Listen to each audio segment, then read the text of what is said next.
It's the middle of the night. Officer Carey's patrolling the Stratton Meadows area. Though so far it's been a quiet night. Due to a recent spike in gang violence, patrolmen like Peter Carey are on high alert.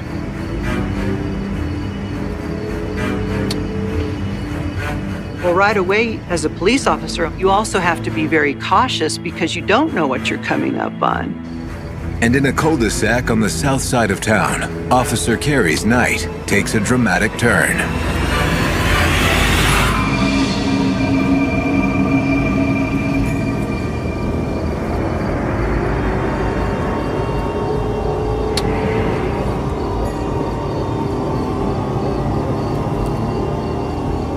And he notices in the shadows what looks to be a man bent over.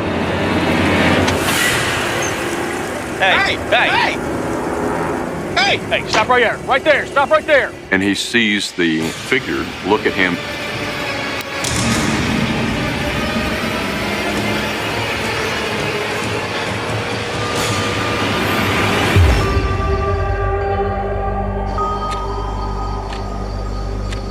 There are occasions when I could not sleep. I'm awake.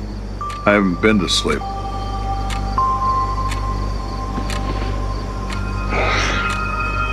When I would get up and walk around the house quietly, no lights on, look out the windows, just to maybe help me relax a little bit so I could go to sleep.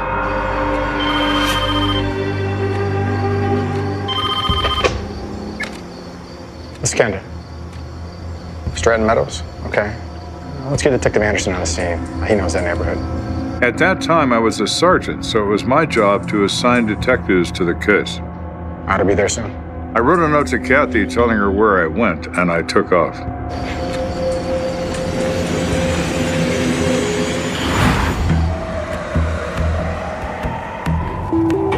It's a working class area, a relatively low rent area at the time. A lot of older buildings near active railroad tracks, that kind of a neighborhood. Hey, good morning, Sergeant. Anderson? So what we got? Gunshot victim. I was notified by Joe Kenda to come to the scene that I'd be in charge of doing the crime scene investigation. When I arrived, the victim had already been transported to the hospital, and he had been shot once in the head. Currently in critical condition. Doesn't appear he's going to make it. Any idea on him? Yeah, his name is Kenneth Valdez. Seems like the neighbors know him as Tito. Tito and I were pretty close. He's my first cousin, and people respected him. Do we have any leads yet? First officer here, Officer Carey, detained a witness named Harold Ayers.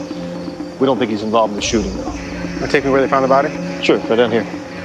He says Tito also has a common-law wife that they've had children together, and her name is Alberta. And he points at an older pickup truck and says that's Tito's truck, and he lives in this area. We walk over to the spot where Tito's body was. There's a little bit of blood on the asphalt and a set of keys, probably Tito's. It's kind of late for a stroll around the block. Maybe he's headed home. He is exposed. He's apparently on foot in this area when he takes a gunshot wound to the forehead. How did he come to be here? Officer Carey says he thinks that the head wound was caused by a large caliber weapon. We can't find any shell casings.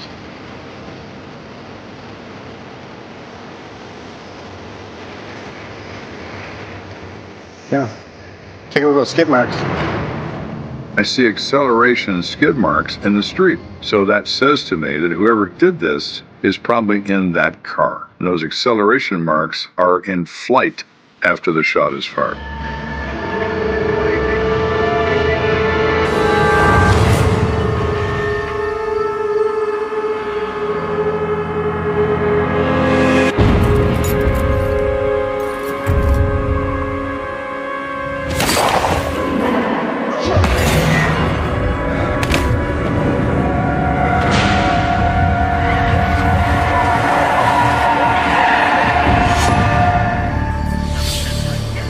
many people in this car, we don't know. At any rate, the car is most likely involved in this.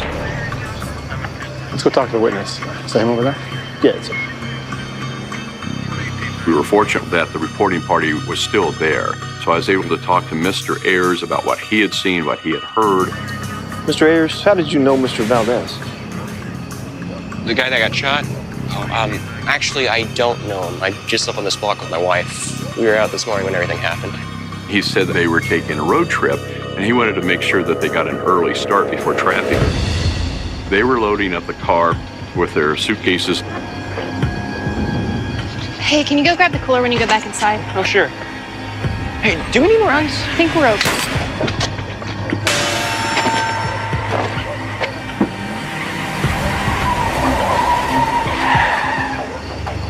I heard car tires screeching, so I looked up and I see this dark red sedan peeling out. Then he goes over to see what happened and finds our victim. Luckily, one of your officers was driving around in the area, although I think he thought I shot him, so we're gonna sort that out. Any details on the vehicle? License plate number? I didn't catch the number, but I'm pretty sure it had California plates. And what was interesting is Officer Carey reported seeing that same vehicle leaving the area.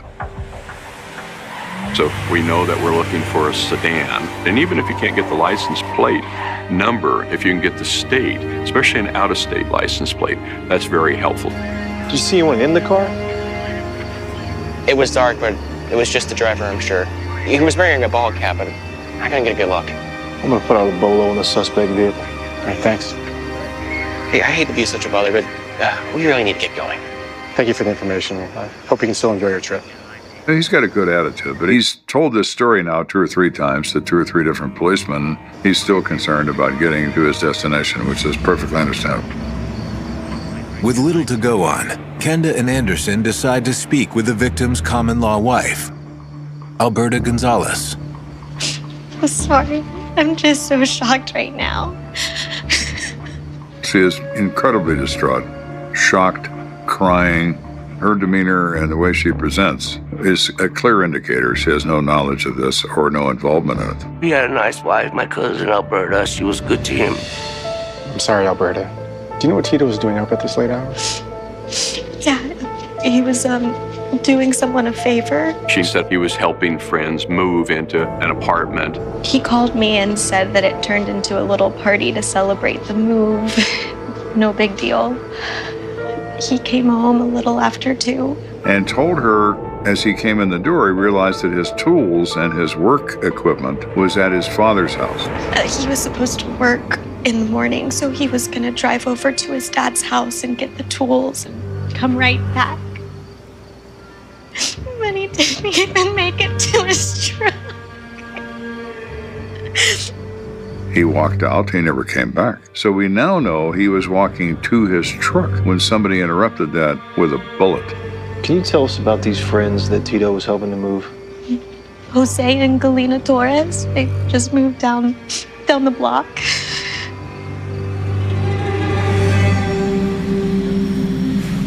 Shortly after sunrise, the detectives head to the Torres residence. It's really important to get as much information as you can as soon as you possibly can. So in this case, we felt it was important to wake a number of people up to find out who was at the party.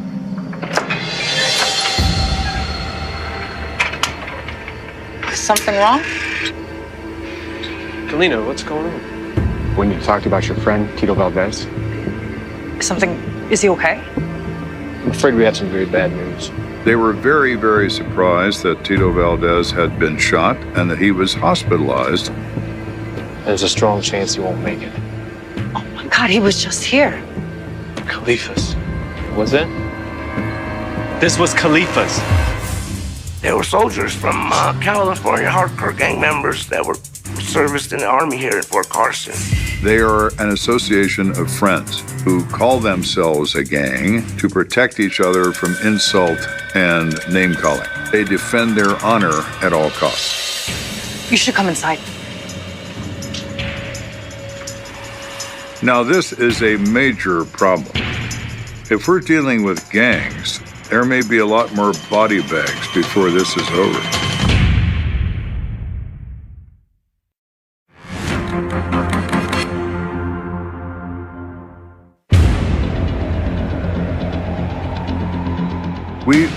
Tito Valdez, shot in the forehead.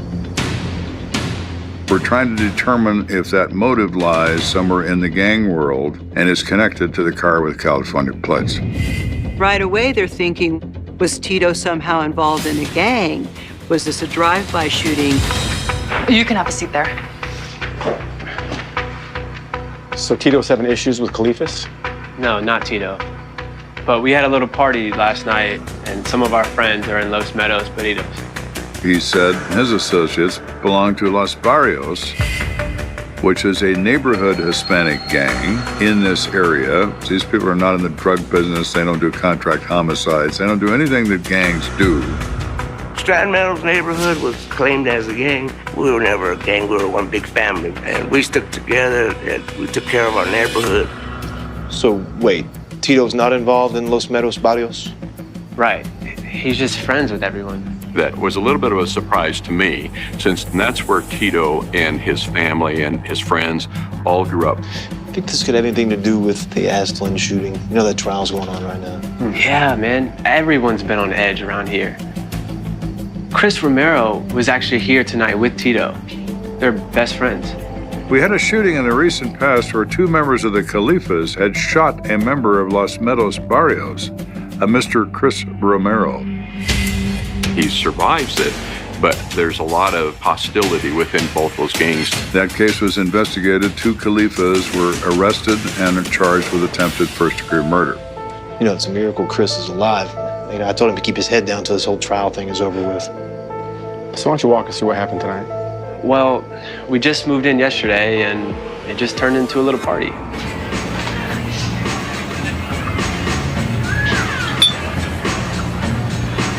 Yeah, having a good time though. Just Hey, there's nothing left in here. Oh, what time is it? We go pick some more up. You guys want to get some more? Yeah, that'd be great. The party giver says that around 10 o'clock, Tito and two friends named Chris and Ron collect money from the crowd and they make a beer run. So did they come back with the beer?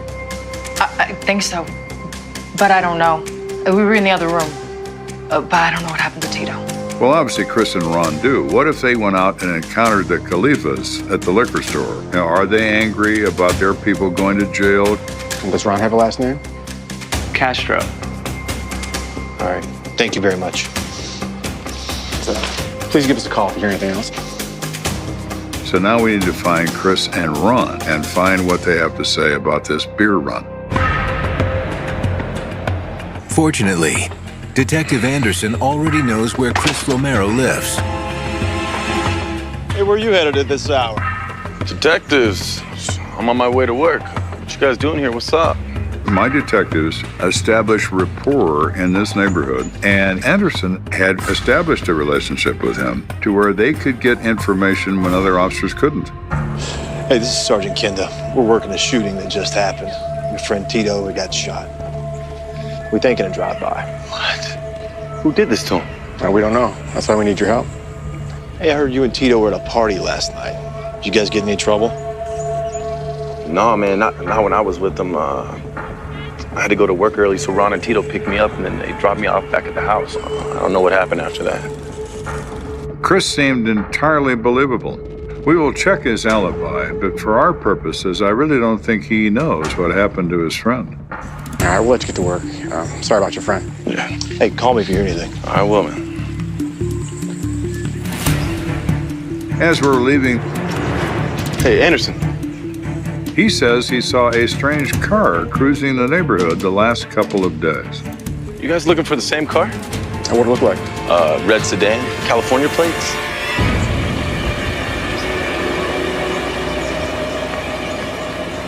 They were definitely looking for someone.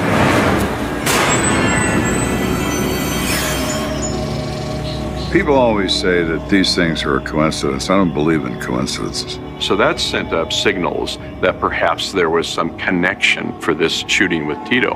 What did the guy look like? Had a cap on, probably a white guy. All right, thanks for the help. Thanks. Now, who is that guy? And who is he looking for? And what motivates him to be in this neighborhood? Is this part of our shooting? It certainly could be. Hoping to get a statement from the victim, Kenda and Anderson head to St. Francis Hospital. Excuse me. Can you tell me the status of one of your patients, Kenneth Tito Valdez? Sure. It doesn't look like there's much we can do for him. Tito's condition is extremely critical. The bullet enters his forehead, goes through the center of his brain, and stops at the back of his skull. He's lost all brain function, and so it's just a matter of time before they pronounce him. Is his family here? Yeah, we're right back there. Thank you. Thank you. Sure. Our next move was to see who we could talk to there. We knew that Tito's parents and his sister were there. We talked to his father. Mr. Valdez, we were so sorry about your son. We need to ask you a few questions.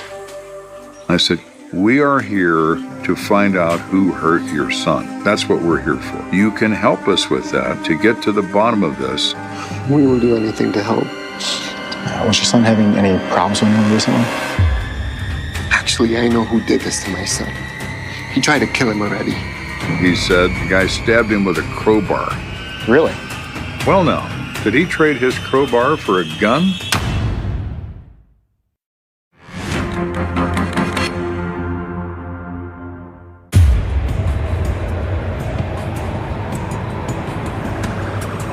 We're investigating the shooting of Kenneth Valdez, who is known as Tito. He's not expected to survive, and we just learned that someone tried to kill him in the past by stabbing him with a crowbar. Can you tell us about the stabbing incident? Tito was leaving a party over in Deerfield Hills when it happened.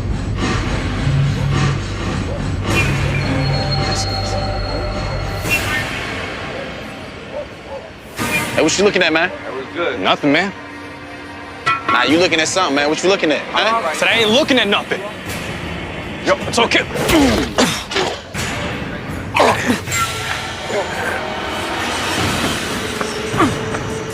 They never really knew why it happened, why this person picked him.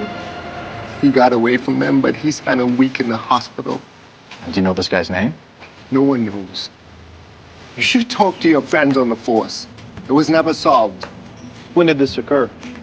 It was a little over a year ago. Since the police weren't able to track down who that suspect was that attacked Tito, doing it now was going to be equally challenging. Unfortunately, it happened so long ago, I think it's unlikely to be connected to our shooting. Well, thank you for the information. We'll be in touch. We're sorry about your son, Mr. Valdez. With little to go on, detectives believe their best chance at moving the investigation forward is by locating Tito's friends. Here's the files you asked for. Thanks. Any word on Ron Castro's whereabouts? Not yet. The team is out trying to locate him. Word is moves around a lot. Ron Castro is another person that left the housewarming party with Tito, and so police want to track him down as well to find out what's going on. In the meantime, we're trying to see what we can find out about that car that was seen leaving the crime scene. Excuse me, Sergeant. We've got someone who wants to talk to you about the Valdez case, a Ron Castro. Wow, that was fast. See what he has to say. Thank you. Castro was no stranger to the police department, so he came in. Heard you wanted to see me? Look, I didn't do anything. Okay, I was just with Tito buying some beer. Well, we're not accusing you of doing anything. We're just trying to find out who did this to your friend. Why don't you walk us through what happened at the party? It was a pretty low-key party. We ran out of beer. And so me and Tito went out to get some beer at the liquor store. Yo, we're here. Hey,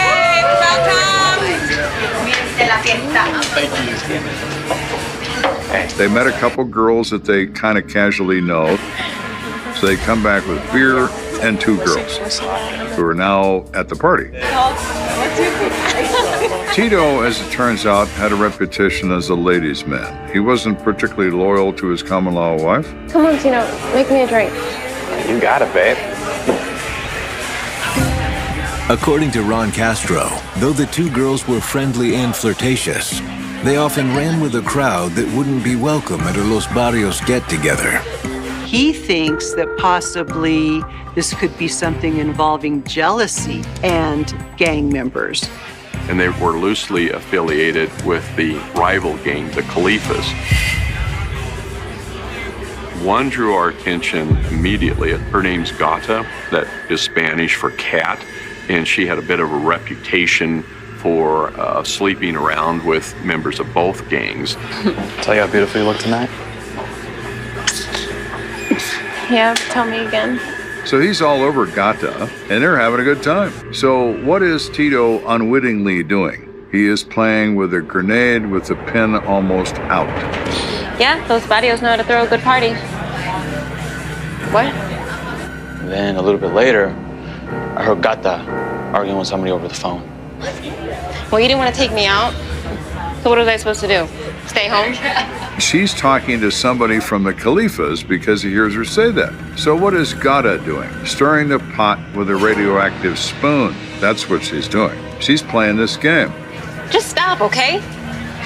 No, I'm not leaving. Stop. And then she got off the phone and went to go look for Tito. Ron also tells us that Tito leaves with Gata for about 20 minutes. When Tito comes back, he says that he had sex with Gata. But here's the thing. When them two snuck up to fool around, these two guys showed up, looking for her.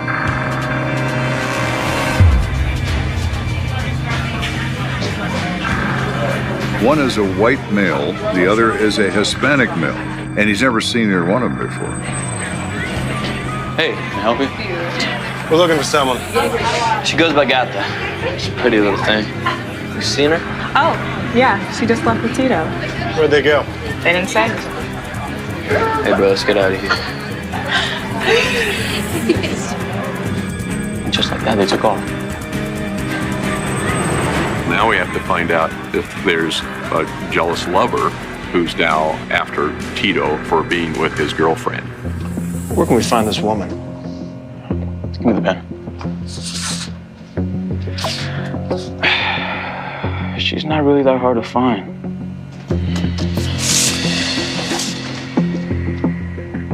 So finding her and finding out through her who these two guys were, that becomes very important.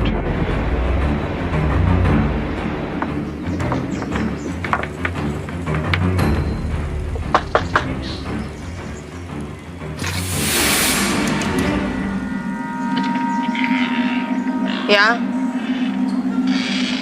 What do you want? Sergeant Kenda, Detective Anderson. We're looking for Gata. That's me. She's a beautiful girl, but you can tell she partied hard the night before. We need to talk to you about Tito Valdez. Okay, what? We heard you were at a Los Barrios party with Tito last night. No?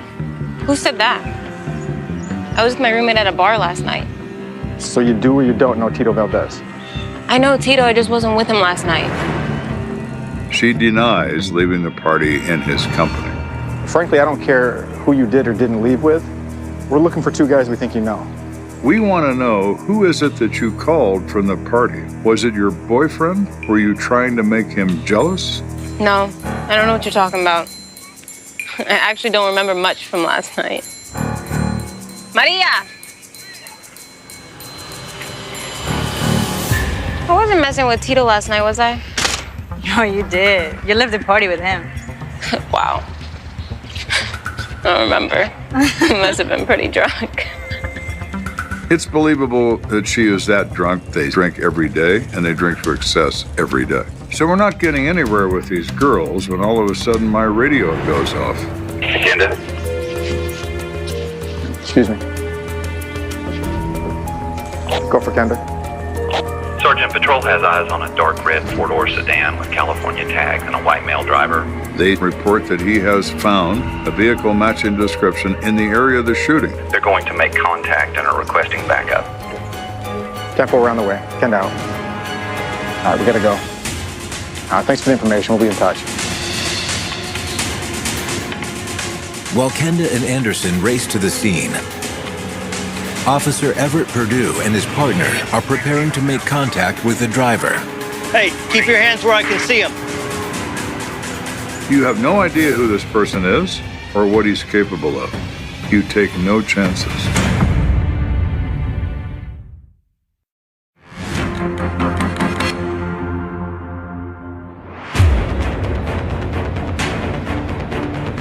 We're investigating the shooting of Tito Valdez, who is not going to survive. Patrol officers have stopped a car with California plates that match the suspect description. They're going to approach the driver with extreme caution. We were very interested in finding out who that person was and what evidence might be in that vehicle. Is there anything I can do for you today, officer? Yes, sir. I need you to step out of the vehicle and keep your hands right where I can see them. He's very calm. That's pretty unusual. Step right back here. I run a red light or something? No, your vehicle matches the description of a vehicle used in a shooting last night. Do you have any ID on you? It's in my pocket. Do you mind? Go ahead and get it.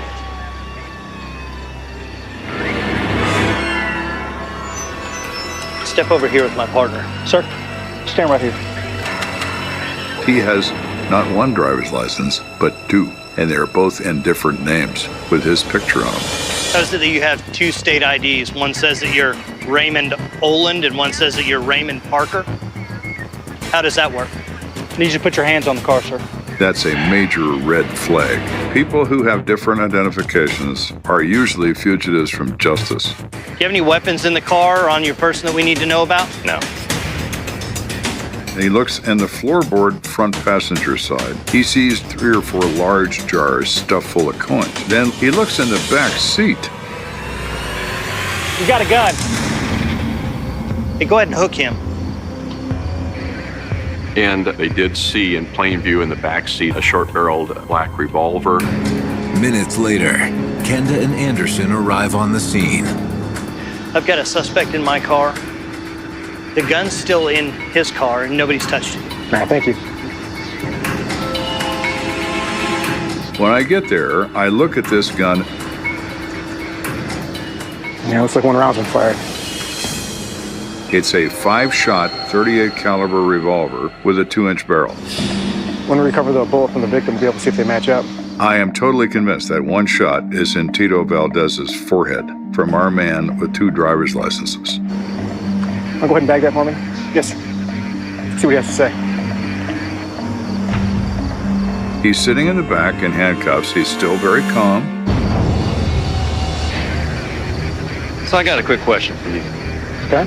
What's the penalty in this state for felony assault? It's pretty serious. So what's going to happen to my car? Well, it's going to be impounded. You going to need to write a receipt for me then? A receipt? For what? He also makes a point to say that there's money in that car. Lots of money in his estimation. You mean the coins? Yeah, well, that all adds up, doesn't it? You're under arrest for the attempted first-degree murder of Tito Valdez. Yeah. I'm going to need all that money now, aren't I? You know you have the right to remain silent. You want to talk to us? No. I want my attorney. Well, all right then. It's as if he's confessing to this without doing so. All right, get him out of here.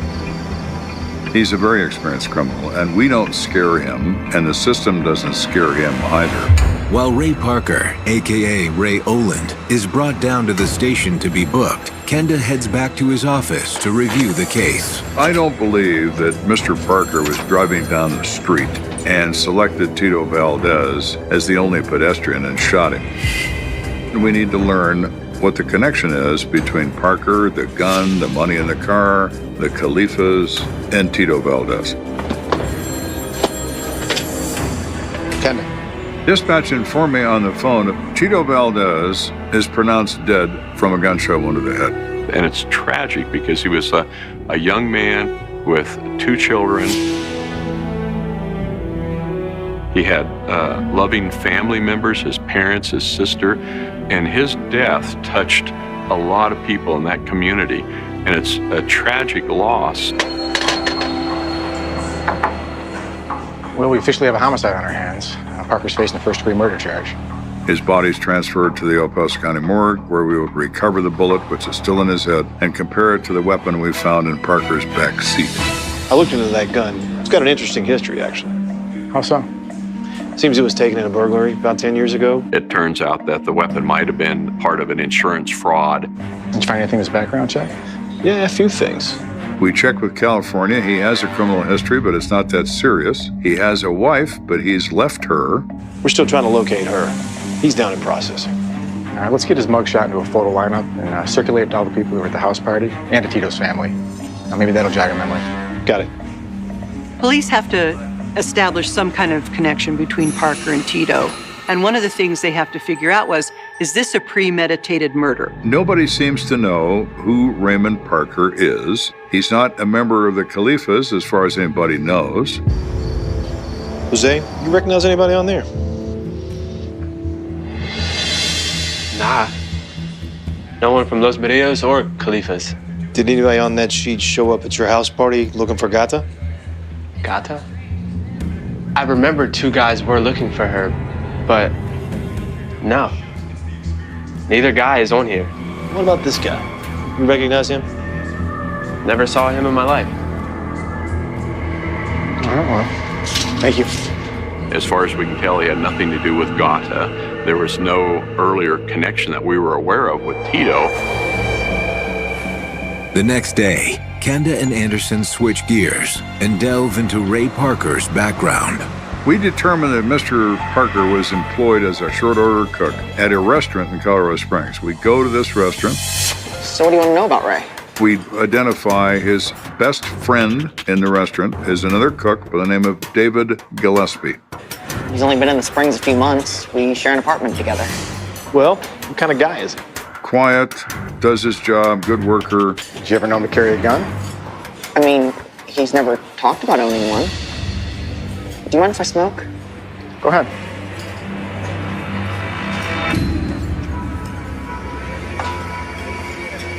You ever mention any problems with Kenneth Valdez? Goes by Tito? Doesn't ring any bells. I know he had problems with some guy in California.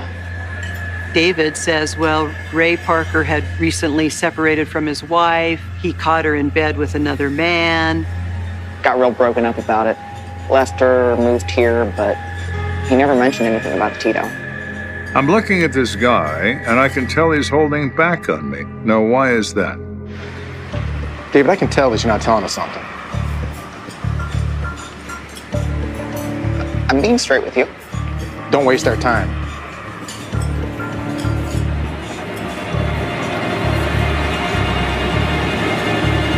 Damn it. Someone broke into our apartment, robbed my bedroom. One of the key pieces of information we learned is that David, the co-worker, did have a gun, and that gun had been stolen. It was a .38 special.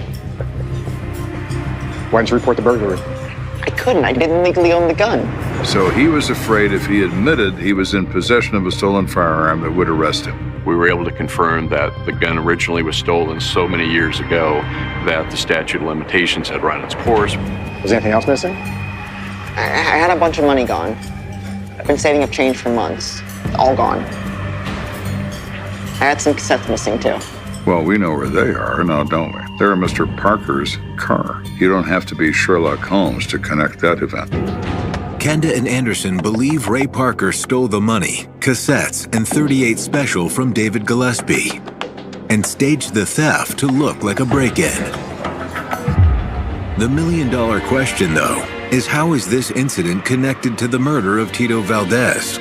And what could possibly be Ray Parker's motive? So any updates on the Valdez case? Yeah, ballistics says that slug they pulled out of Valdez matched it back to Parker's gun. Great. Did you find any connections between them? Nothing yet, but I've got my CIs working on it right now. We still have some ghosts in this thing. We're still not exactly sure why he did this. Hey, as a matter of fact, that's one of my guys now. You feel like taking a trip? This guy's solid. Yeah, let's go. A few minutes later, Kenda and Anderson arrive at the back of the strip mall, not far from the Stratton Meadows neighborhood. Law enforcement have for years used confidential informants, we refer to them as CIs, to solicit information without disclosing who these people are. Hey, thanks for getting back with me. Yeah, well, I like Tito. It's a shame he died for nothing. So what's up? What do we know? You know Ron Castro, right? Word on the street is this is all his fault. He's saying Ron Castro, Tito Valdez's good friend, is mixed up in all of this. He conveniently forgot to say that the last time we spoke. Well, my.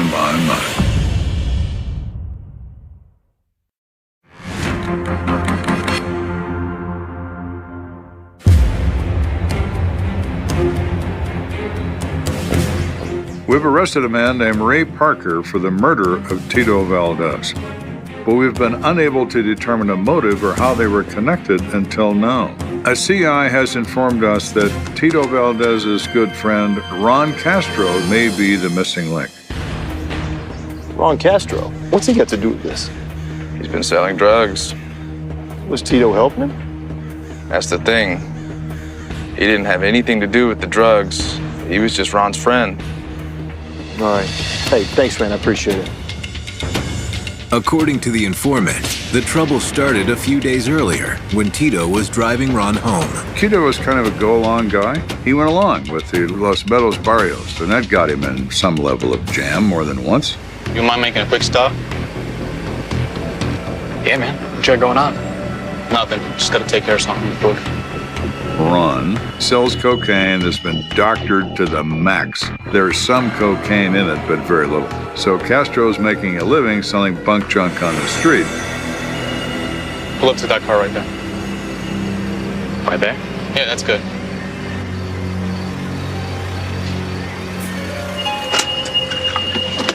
This won't take long. Hurry up. The informant explains that although Ray Parker hadn't been in town long, he'd quickly become one of Ron Castro's regular customers. What's up, my man? What can I do for you? Is he cool? Yeah, don't worry about him. You got stuff? Yeah. All right, okay. All right, man. And he sells some to Ray Parker, and when he made that sale, Tito Valdez was with Castro. He was not an active participant in the sale, but he was with them. Hurry up, let's go. Hey, look, I don't want to be around when you do this again. Okay, let's go. I'm being serious. It won't happen again. Let's go, come on. It was probably dangerous for all of us to know Ron because the guy didn't care what he took from anybody. Detectives surmise that while Tito drove Ron home, Ray Parker tested out the product. He's a short-order cook in a restaurant. He doesn't have a lot of money. He recently left his wife, and he's using drugs to soothe his pain of his troubled luck. Oh! Oh! Damn, that burns! Oh. He spends his hard-earned money for what he believes is cocaine, and it turns out it isn't. Oh. Damn it.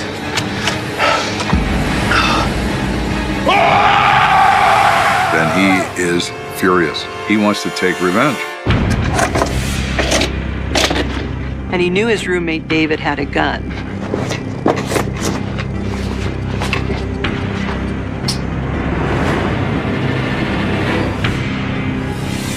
In this case, we have a guy, Mr. Parker, who is a criminal. He does what he wants. He wants a gun, he takes it. He wants that money, he takes that. He takes the cassette tapes as well. Investigators suspect that after robbing his roommate, Ray Parker cruised around Stratton Meadows looking for Ron and Tito and recognized Tito's truck from the drug deal. It was almost like it was casing the neighborhood.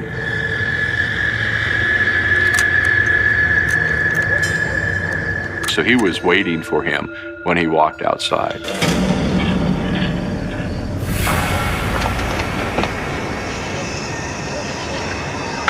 And it just so happened that Tito had forgotten his tools for a job the next day and had to run out and get them. There you are, you bastard. Hey, man. Hey, do I know you?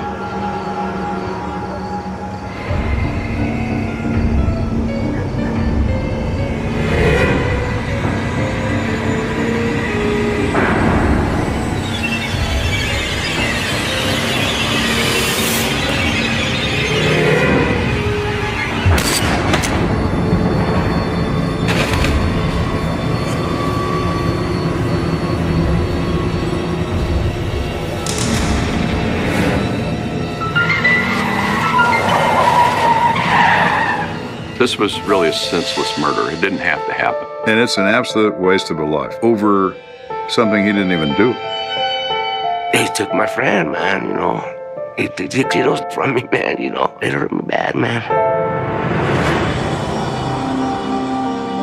Ray Parker pled guilty to second-degree murder. He was sentenced to 16 years in prison. It's definitely a sad story. Tito leaves behind a wife, some kids that will never know him, people who loved him. Tito Valdez had some problems, yes. He was born into a tough situation that he tried to make the best of. And the loss of his life basically came down to being in the wrong place at the wrong time. The city exhales frost when the scream goes up. Short, cut off, swallowed by the U-Bahn's metallic thunder. A figure in a red scarf glides across the Unter den Linden crosswalk, disappears into a seam of shadow by the construction hoardings, and never steps out again. Cold case, vanished without a footprint. The street cameras are grainy, the witness statements thinner than the winter light, and the clock ticks fast toward midnight as if time itself is complicit. This is how it starts. A phone left on a bench, a smear of lipstick on a paper coffee lid, a name on a missing person report that will be repeated for years until it turns into a ritual. Mara Voss, 23, student, Berlin, 1999.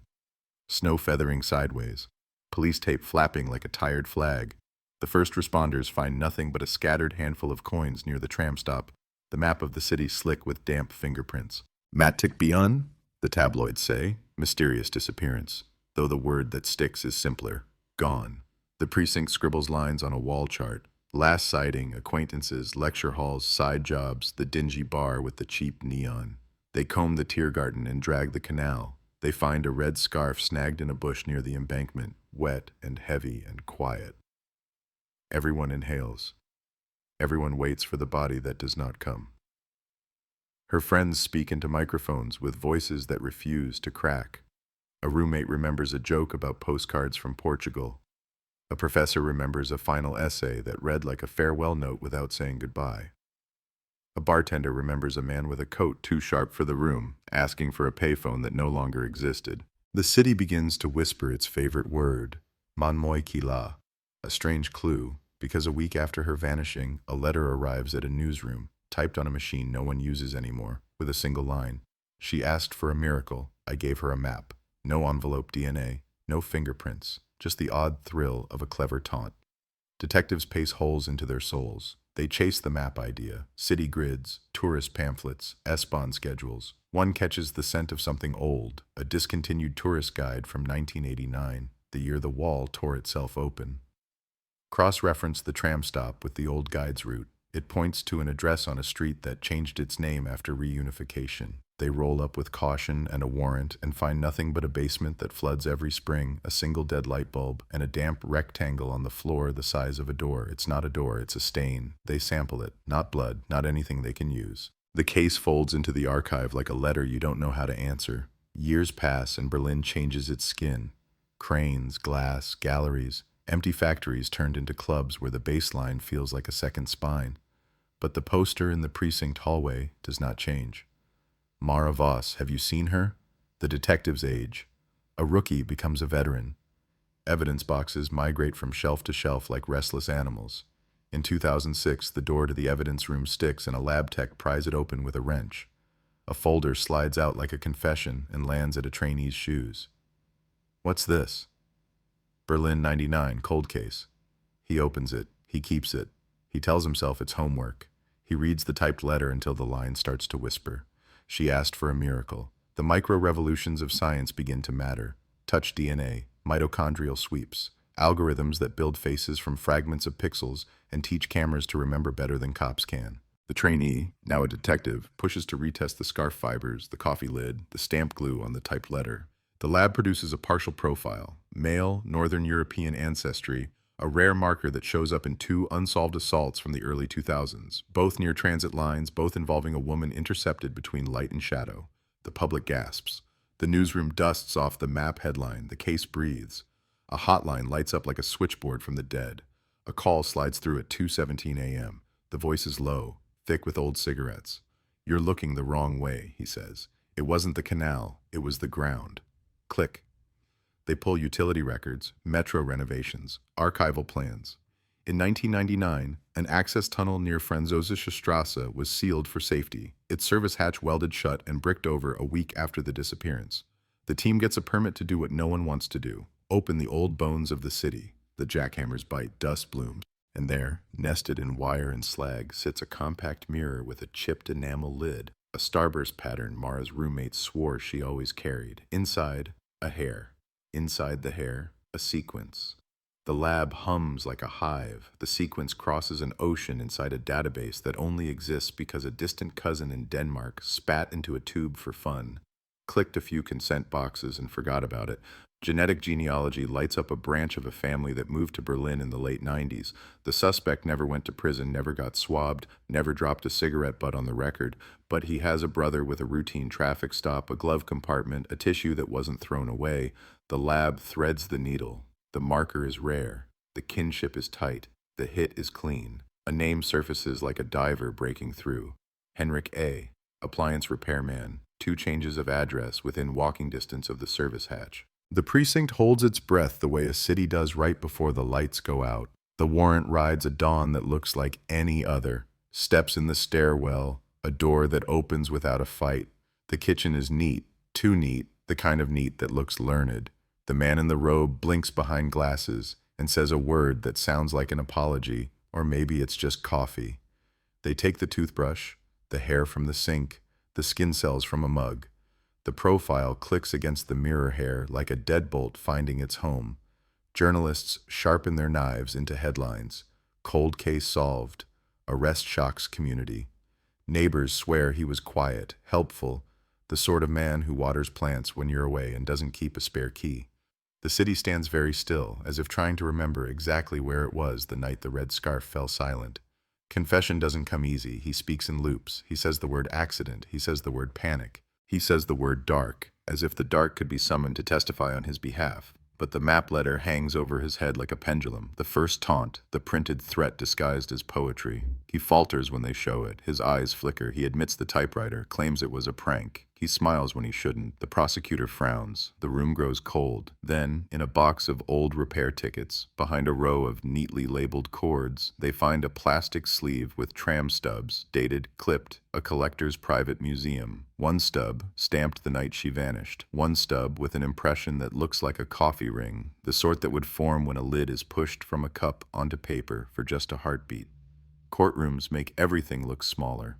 The city squeezes into a handful of benches and a narrow strip of aisle where the press plants their tripods. He sits in a suit that does not belong to him, shoulders sloped, the outline of a man trying hard to be generic. Evidence parades past, the mirror, the scarf, the genetic tree that turned a family reunion into a map of probable guilt. The defense points at the voids, the body that never surfaced, the minutes no one can fill. Doubt has a way of turning up its collar and pretending to be principled. The jury stares at the typed line again and again until it engraves itself into the day. In the balance hangs a word that always feels like a promise and a threat. Solved. Verdict. Guilty on counts that fit the shape of the evidence. The judge speaks. The city exhales in jagged pieces. The headlines bloom. Berlin, 1999, cold case solved. The sound bites are efficient, merciless, tidy. But after the microphones are packed away and the hallway stops echoing, a stubborn question drifts back into the room like smoke. Solved for whom? If closure is a door, some doors swing inward and reveal only another hallway. The roommate keeps the poster on her fridge a little longer. The detective folds the old letter back into its plastic sleeve and wonders what map could ever carry a person home once the night lays claim to them. In the archive, an empty space where the box used to be glows like a healed wound you can still feel when the weather changes. And on certain winter nights, when the U-Bahn tears a seam through the cold, the city still pauses, briefly, breath held, to listen for the footstep that should have followed the red scarf into the light. The verdict doesn't stop the city's reflex of looking over its shoulder, it only sharpens it. A solved stamp on a file doesn't teach the night new manners. It just teaches it to smile politely.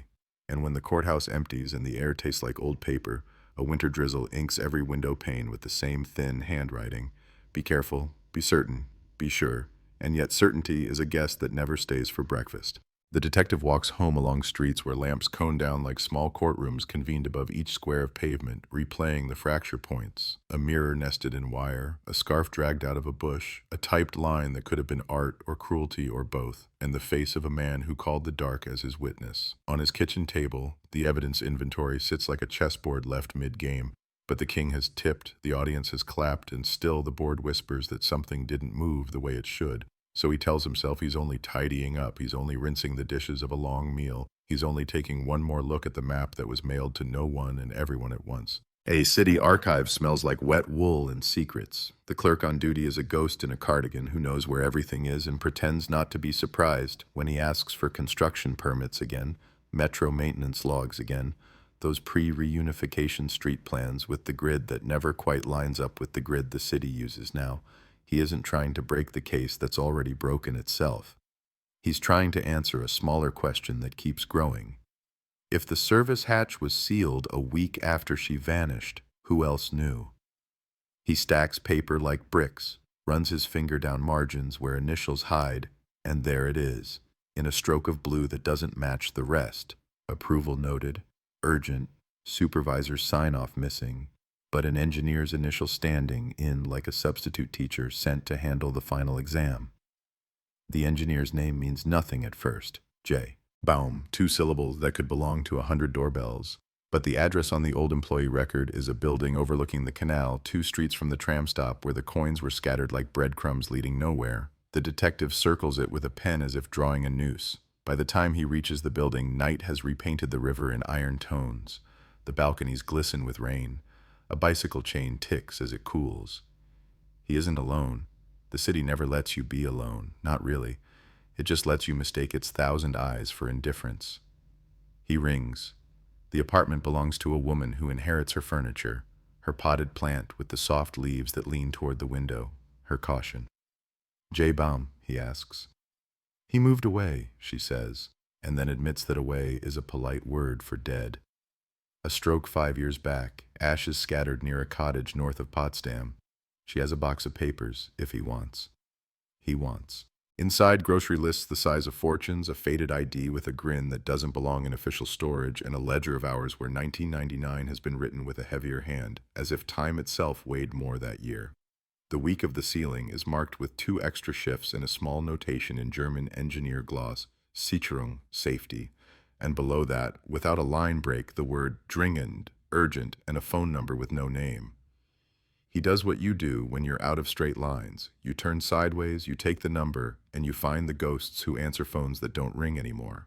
A retired foreman is a bar stool in human clothes, shoulders wide, memory wider. Yes, he remembers the hatch. Yes, there was water, always water. Yes, they sealed it because lawsuits are ambient things that condense where damp meets neglect. No, he never met any detective about it back then. No one asked him why the welds were done at night, why the bricks went up on a Sunday. The detective hears the clink of glass on wood as if something has been placed on the table between them, a token, a payment, a memory. A man came by, the foreman says slowly, as if unspooling a cable from a stubborn reel. Not city, not ours, clean shoes for a sight, wanted it fast, tipped too well. I said yes because you say yes when the money is folded, just so. He doesn't remember the man's name. He remembers the coat, charcoal. He remembers the way he looked at the hatch as if it were a mouth that might speak out of turn. Names are strings, and you pull, and sometimes the string is just string. Sometimes it's a fuse. He goes back to the files, the receipts shadows. The repairman, Henrik A., bought parts. He left paper behind him like breadcrumbs. He clipped tram stubs and hoarded them without letting the hoard get messy. He had the right radius around the right nights. He had the wrong face for innocence, the right one for plausibility. But he did not have access to permits or foremen or welders at midnight, and when the detective lays all the math on the table, the sum pulls him sideways toward a smaller, colder fact. Someone with authority helped fix a piece of the city in place, as if the map letter was not a taunt but an instruction. She asked for a miracle. I gave her a map. What if the miracle was not mercy, but engineering? The map not a clue, but a constructor's pride. The mirror hair gave the genetic line. The toothbrush sealed the match. These are teeth that bite and leave an outline the court can trace. But the city holds more than one set of teeth. He quietly petitions for phone records, ancient and incomplete, for a landline that flickered across call logs like a lighthouse beam. He gets a page torn from Time, the number from the ledger called a service exchange used by government departments still learning how to be one nation under one bureaucracy. The exchange connects to a receptionist who only remembers faces as colors now.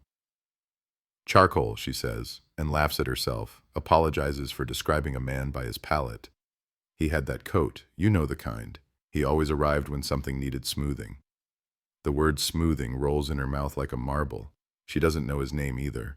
She knows the habit, punctuality, caution, a gratitude that never spilled over into friendliness. A solved case can afford the luxury of curiosity, but curiosity can be a solvent. He reads the typed letter again, the line that the city memorized because headlines demand poetry on a deadline. She asked for a miracle. I gave her a map. It is not a boast about finding her. It's a boast about arranging her absence. Maps are about control, about fixing distance, about flattening a world into obedience. He takes the letter to a lab that understands how machines age, how type bars wear in idiosyncratic arcs, how the ghost of one letter imprints itself on the next. The machine that birthed the letter had a hitch in its R, a faint chip that leaves a nick in the vertical. Their database hums. The lab tech, a woman who collects the confessions of machines, grins without joy when she produces a partial match from a stack of property office forms submitted in 1998 by a man who signed in block capitals, who loved forms more than any human should. The letter and the forms share a stutter in the R and a tilt in the E that no typist can learn on purpose. The man's name is on the forms, inked in bureaucratic pride, Johannes Richter, consultant, facilities liaison, an invented title common to men who stand quietly between doors and decide which ones swing shut. He is retired, which means he has a schedule on legs. The detective trails him without looking like a hunter, a bakery at 8, a bench by the river at 3, a habit of pausing to look at scaffolding with proprietary sorrow. When the conversation comes, it happens like rain, inevitable, unremarkable, soaking. He doesn't Mirandize a man on a bench. He asks questions that feel like weather, and Richter answers like a man who wants to remain part of the furniture. Yes, he knew the engineer. Yes, he hates unsafe hatches. Yes, the city is full of little mouths that need closing. The detective mentions a letter. The man's face performs a small muscle memory, surprise rehearsed into civility. He was fond of typewriters once, before everything started correcting itself. He doesn't ask which letter.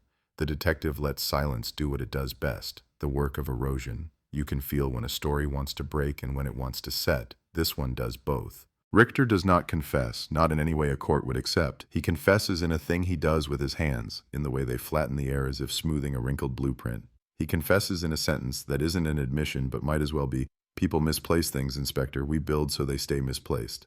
The title is wrong, he's not an inspector, but the rest lands with a cold neatness. The detective asks about Henrik A., the repairman with the harmless shoes.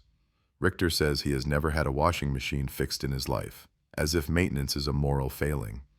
When asked what he was doing on the Sunday the bricks went up, he produces a receipt for a museum restaurant, laminated, saved, dated. The detective wonders who saves a receipt that long.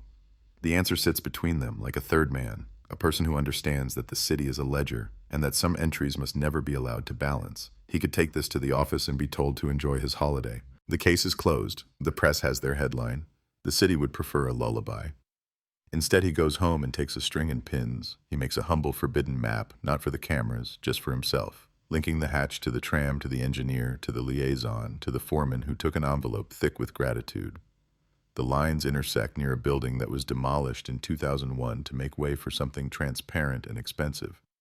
He finds the demolition permit and the names linked to it. He finds Richter's signature again, small, smug, precise. He is not chasing conspiracy, he is chasing a temperament, the cool patience of a man who believes objects can be rearranged until they erase crimes as easily as they hide leaky pipes. Because the body never surfaced. Because the scarf learned to be a flag but never a map. Because the verdict told a story that fits in a headline, and the city doesn't sleep well when the story is longer than the paper it's printed on. The detective returns to the service hatch with a permit that is no longer good and a favor that is. They open it during a rain that makes the old bricks sweat. This time he isn't looking for bones, he is looking for design. The welds are tidy, the brickwork is better than city standard, the mortar bears a sand that isn't from this river, treated with an additive that winks under UV like a cheap magic trick. The lab names it, an admixture popular with private contractors who build bunkers for vintages and panic rooms for people who still count their money with their fingers. He flips the pages of Richter's consultancy work and finds private clients crossed out with the same care used to fill them in. Money changes hands, not as bribes but as fees. It leaves no stain that a court can smell, only a faint perfume of competence. He dreams of the missing woman, not as she was in the photographs, smiling in the way that makes a photograph a trap, but as a red scarf turning in a slow current of air under a city that keeps so many currents to itself. He imagines a chase that didn't end at the river. He imagines a stairwell, a misjudged lunge, a fall that was not an accident and not intention but a seam ripping between the two, and a man who watched, and a second man who handled the aftermath not from loyalty or pity, but because he liked it when the world looked neat. He wakes with the taste of iron. In the morning, he visits a storage unit registered once to a company that no longer exists, and now to a company that exists only on the receipts Richter keeps like medals. Boxes like the ribs of a whale. He hasn't a warrant that fits the hinges of the door, so he does nothing illegal. He stands and he looks and he listens to the way the unit hums with the voltage of secrets that aren't his yet. He turns away because rules are also part of the city's engineering, because crossing them would mean joining the temperament he hunts. On his way down the corridor, he passes a woman sorting through a trunk of theater costumes. "We keep what we can't explain," she says to no one, and it lodges exactly where it needs to. Back in the precinct, the board is blank because blanks soothe people who must live with unsolvable things. He writes nothing on it. He tucks his map into a drawer. He visits the roommate who still keeps the poster on her fridge because rituals are anchors in weather. He tells her about the verdict in words the press has already overused. He does not tell her about the man who speaks blueprint, the man who hates loose ends in a world of tight corners, the man who might have stood at the hatch and supervised the miracle. He asks her a question that seems small enough to carry. Did Mara like maps? The roommate laughs for the first time, short, unkind to herself. Ooh. No, she says, she always got lost and liked it, said the city felt kinder when it didn't know her name. There are people who believe Solved is a place you can move to.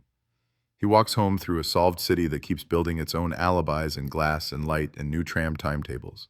He passes a bench by the river that has learned to keep its secrets slowly. He watches a man in a charcoal coat adjust his scarf and then decides not to follow a silhouette across a decade by guesswork. He goes home and puts the letter back in its plastic sleeve. He smooths it flat. He turns off the light. He leaves the lamp on in the hall because you cannot call the dark as your witness if the dark isn't there to testify.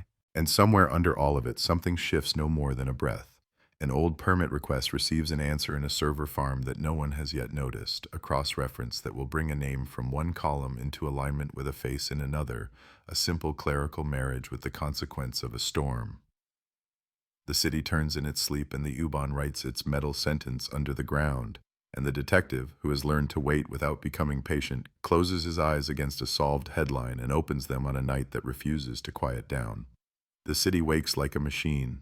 First a hum, then a rhythm, then the full grind of teeth, and somewhere inside that grind a small thing clicks into place.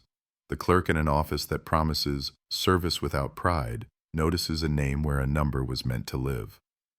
The cross-reference looks like nothing. 2 columns, a shared initial, a date that refuses to be accidental, and in that, nothing is an outline of a corridor. The detective doesn't get a dramatic alert. He gets an email with a subject line as dull as an aspirin, FYI. Historical liaison overlap.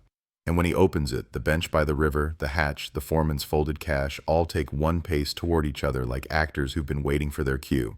He prints the email because paper disobeys you more honestly than screens do.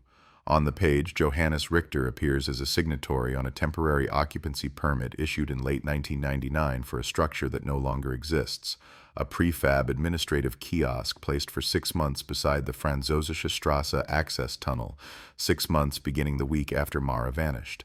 The kiosk, according to the file, was for foot traffic guidance during minor repairs that the city doesn't remember making. The contractor listed is a chrysalis of a company that, when you squeeze it, turns into nothing. The plan attached is a rectangle with measurements and a small handwritten note in a tidy capital hand. Door faces east. He sits very still and lets the dust in the room fall where it wants. If you want to hide a mouth, you teach the city to call it a doorway. He walks the route in daylight because daylight lies differently. Tourists click their way across the pavements, their umbrellas stabbing the sky in polite little rebellions. Office workers fold themselves into lunch break shape.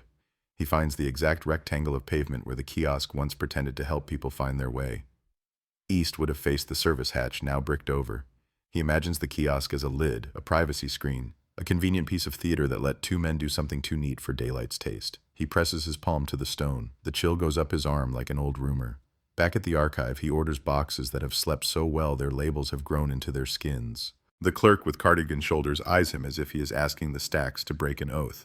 Inside the first box, receipts for coffee and modular walls, a multiplied vocabulary for locks. Inside the second, a key log. The kiosk's lock system was installed by a maintenance subcontractor whose invoices are perfumed with euphemism, expedited, discretionary, discretion, and in the log a signature repeats with obedient regularity once a week for 6 weeks, always at night. H.A. Hrenz, it says in a hand that thinks good penmanship is a way to not exist. The detective doesn't blink. Henrik A. worked honest hours and somewhere inside them kept dishonest ones that left no dirt on his collar. Ahrens is the surname he never gave the court because the court never asked for it. He traces the signatures with his thumbnail until the paper warms under the pressure. He asks himself the question that police theology hates. What if everyone told the truth they were asked for, and none of them were asked for the right truth?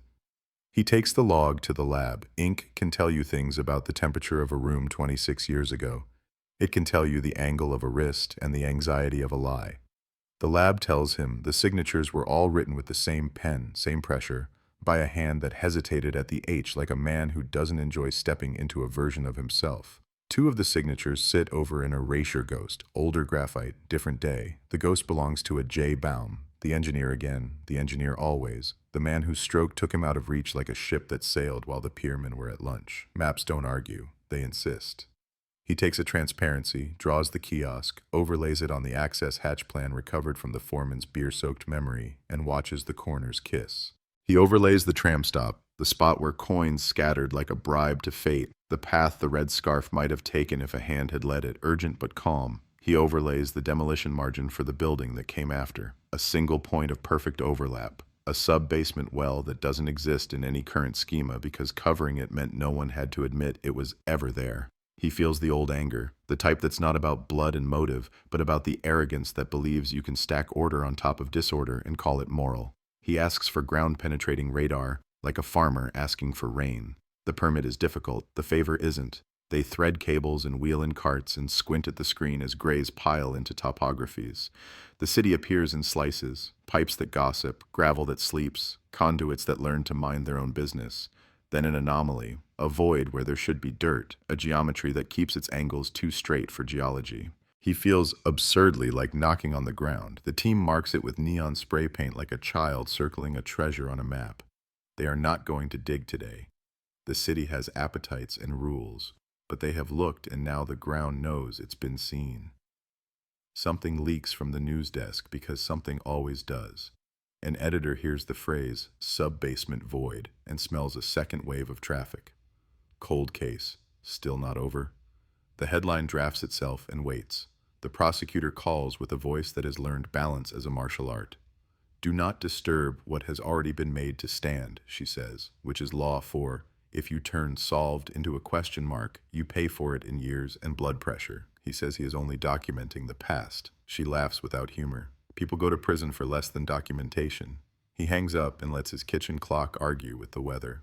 At night he dreams of lifts that open into staircases that open into rooms that open into walls. He dreams of Mara standing on a rectangle of linoleum under a humming fluorescent bar fixed by a man who thinks humming is shoddy and plans to replace the ballast. She is not bound. She is the moment before running. He wakes with the conviction that nobody planned a murder. He wakes with the certainty that meticulous men plan only rooms, and rooms behave as they were built to, and the city, when it colludes, does so out of a love of alignment, not malice. He hates the thought for being comforting. He goes to the precinct and puts on the jacket that makes him look like a detective even when he is only a man with a question. He visits the storage unit again, this time with a warrant whose hinges fit the door because he has found the right judge, the right phrasing, the right arithmetic of need. The metal rolls up with the sigh of a long drawer. Inside, the boxes have numbers now because numbers disarm. He opens 3 and finds nothing but office flotsam, staplers that have outlived the hands that fed them, binders with the kind of elastic that has forgotten tension. The 4th box shifts when he touches it, heavier than it reads. Inside, ledgers of private consultancy gigs, the receipts crossing and recrossing names until names become patterns. He sees the contractor for the kiosk. He sees facilities budgets shaved like beards. He sees a margin note next to a 6-figure sum for temporary enclosures. Eyesore mitigation.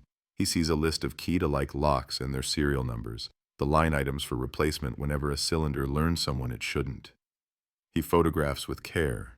He feels a headache building like scaffolding, bolt by bolt. He doesn't find trophies. He doesn't find souvenirs. He finds something worse: taste. The taste for edges that match, for corners that don't argue, for problems that end with a smooth palm over a wrinkle until the wrinkle forgets it was ever mountain enough to be noticed. You can't prosecute taste. You can only show people where it led. He takes the ledgers to the bench by the river because the bench is where the story changed its gait. Richter is there because of course he is. Men who worship routine can be caught on their altars. The detective does not sit. He stands as if measuring shade. Richter remains a silhouette, a coat arranged to suggest a respectable man inside it. You signed a kiosk, the detective says. We signed many kiosks, Richter replies, as if kiosks were prayers no one meant to say out loud. This one covered a door. All doors are covered, Richter says gently, a teacher soothing a child who fears closets. That's what makes them doors. He lays one photo on the bench between them, the overlay, the angles kissing. Richter looks at it the way you look at a stranger who resembles someone you used to love too much. He doesn't blink at his own name. He doesn't deny. Instead, he asks a question that tries to reroute the river. Did you find her? The detective says no and watches the man's mouth form a tiny shape of satisfaction he is too disciplined to complete. Then what you have, Richter says, is architecture. You wrote the letter. The detective doesn't mean to say it. It arrives from a part of him that has been reading the serif of a chipped R in his sleep. Richter's eyes do something microscopic, a tremor like a misfired projection bulb. I owned a typewriter, he says, and even the lie is styled. If I had written it, Inspector, I would have spelled miracle with less sentiment. He leaves before the bench can teach him to sit. He leaves with the conviction that this will not end in a new trial. It will end, if it ends, in a document no one reads, an internal admonishment that cannot attach to the dead, a city apologizing to itself by replacing a plaque no one sees. He goes home and writes a report anyway, because men who refuse to let the night make them lazy write reports that become maps for people they will never meet. Weeks begin to fold, light early, dark late, the city sliding toward a season that likes to tug at sleeves. The radar request, the dig permits, the polite death matches with departments, these turn like gears at a speed designed to teach patience as punishment. In the slowness, the room with the chessboard feeling starts to fill with small arrivals. A retired ticket inspector remembers a man with portable stanchions, queue ropes, the sort used at airports, guarding a kiosk for no reason that foot traffic could justify. A courier service logs a midnight delivery to a site that legally did not exist after 10 p.m. A grainy photograph from a gallery opening shows a reflected rectangle in a glass facade, a ghost kiosk where no kiosk should have reflected because no one took pictures of kiosks. He pins them on his quiet map with a rhythm that feels like prayer or superstition or both. The roommate calls, her voice caught between anger and relief, the way a note catches between two keys on a piano. She has packed up Mars' poster because tape no longer sticks to the fridge, because the corners have rounded into a kind of surrender. She wants to know if, after all this, there is anything she can do that ends. He says the only thing he's learned that might qualify: don't make your grief obey the city. She laughs like someone opening the wrong door to find the right room. I never did, she says, and he can hear the smile that isn't mercy but survival. He goes to the dig site when the permit finally clicks yes, and the morning arrives peeled of noise. The crew is matter-of-fact because matter-of-fact is the only way to approach sacred ground. They cut neat squares because neatness is a religion too. The first layers come away like old arguments, then the bricks, then the proof that the void on the screen is a void in the earth. The space is taller than a crawl, shorter than dignity.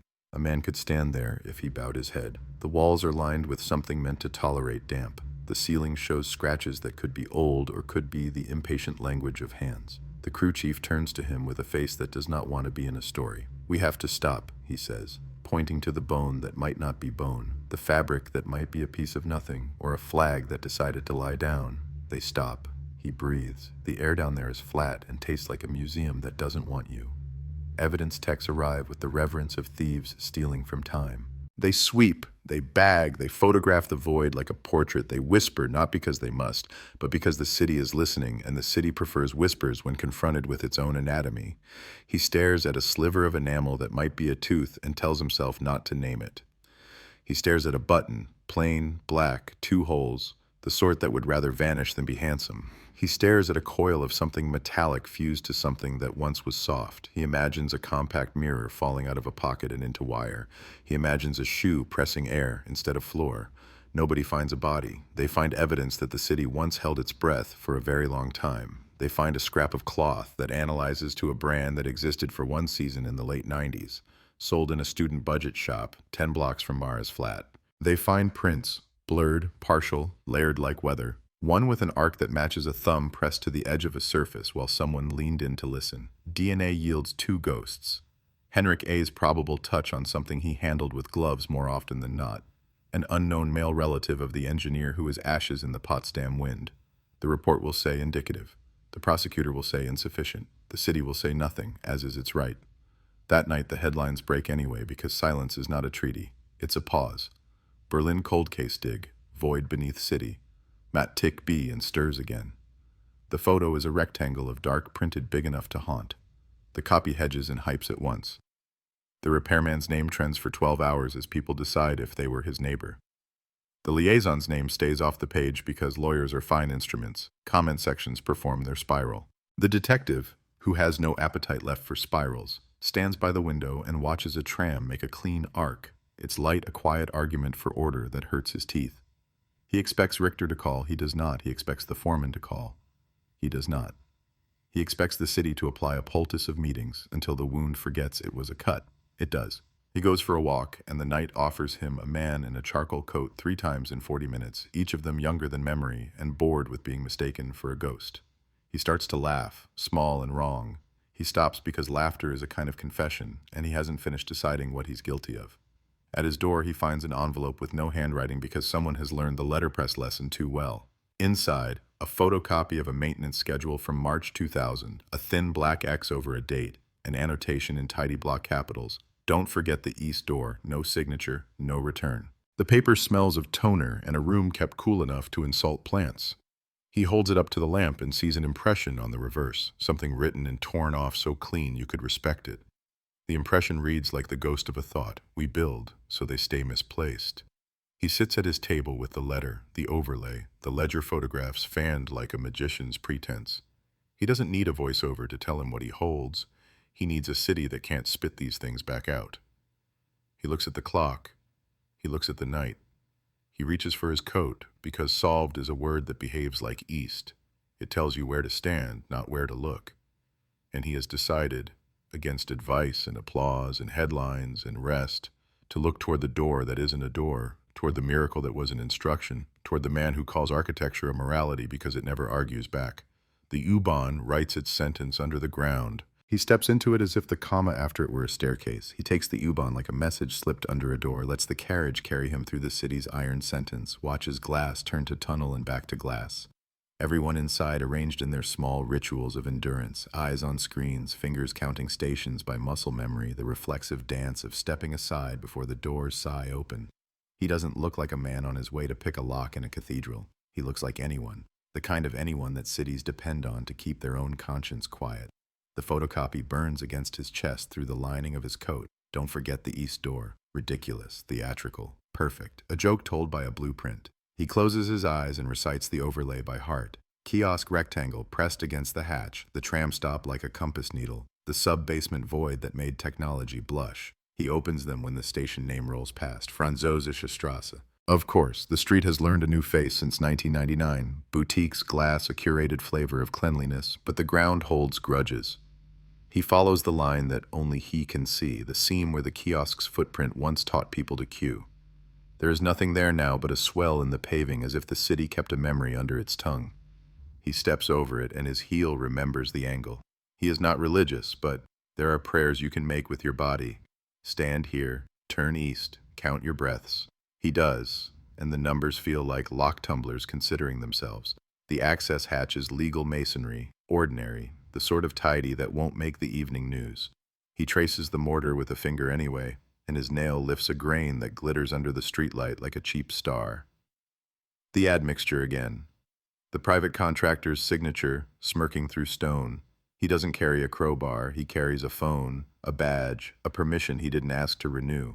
He calls the one crew chief who knows how to hear anxiety hiding in procedure, The man picks up on the third ring as if acknowledging a pact. "We can do it," the chief says, "but it'll be logged, and logs invent enemies." The detective says do it anyway. The city has taught him that enemies can be useful if they have the right paperwork. 32 minutes later, a van glides up with the official humility of maintenance. Men in overalls get out, men who know their work is sacred precisely because it is called mundane. They set lights like altars. They lay out tools like cutlery for the sort of meal no one is hungry for. The first bricks come loose without tantrum, then the second course fights a little, then the hatch tastes air for the first time in a quarter century and does not like it. The smell that comes up is hospital patient old, metal, damp, a hint of forgotten electricity. He drops down into the mouth. It accepts him the way an old room accepts a returning tenant, skeptical, resigned, ready to withhold heat. His flashlight sheathes the walls in a blade of white. The space behaves as it did on the dig site, tall enough to insult dignity, short enough to demand it. Only now he can see what the radar hinted and the excavation skirted, a lip of poured concrete that doesn't belong to municipal enthusiasm. A line of anchor bolts as regular as a metronome, scratch marks that resolve into something less like panic and more like the arithmetic of dismantling.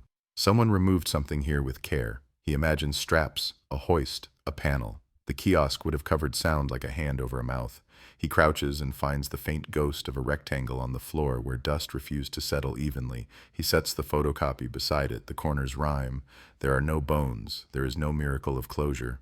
There is the kind of absence that behaves like a witness who refuses to come to court. He collects what he can collect, a flake of paint in an ugly institutional green, a chip of hardened adhesive that might remember what it was married to, 3 screws that do not match any city spec he can recall.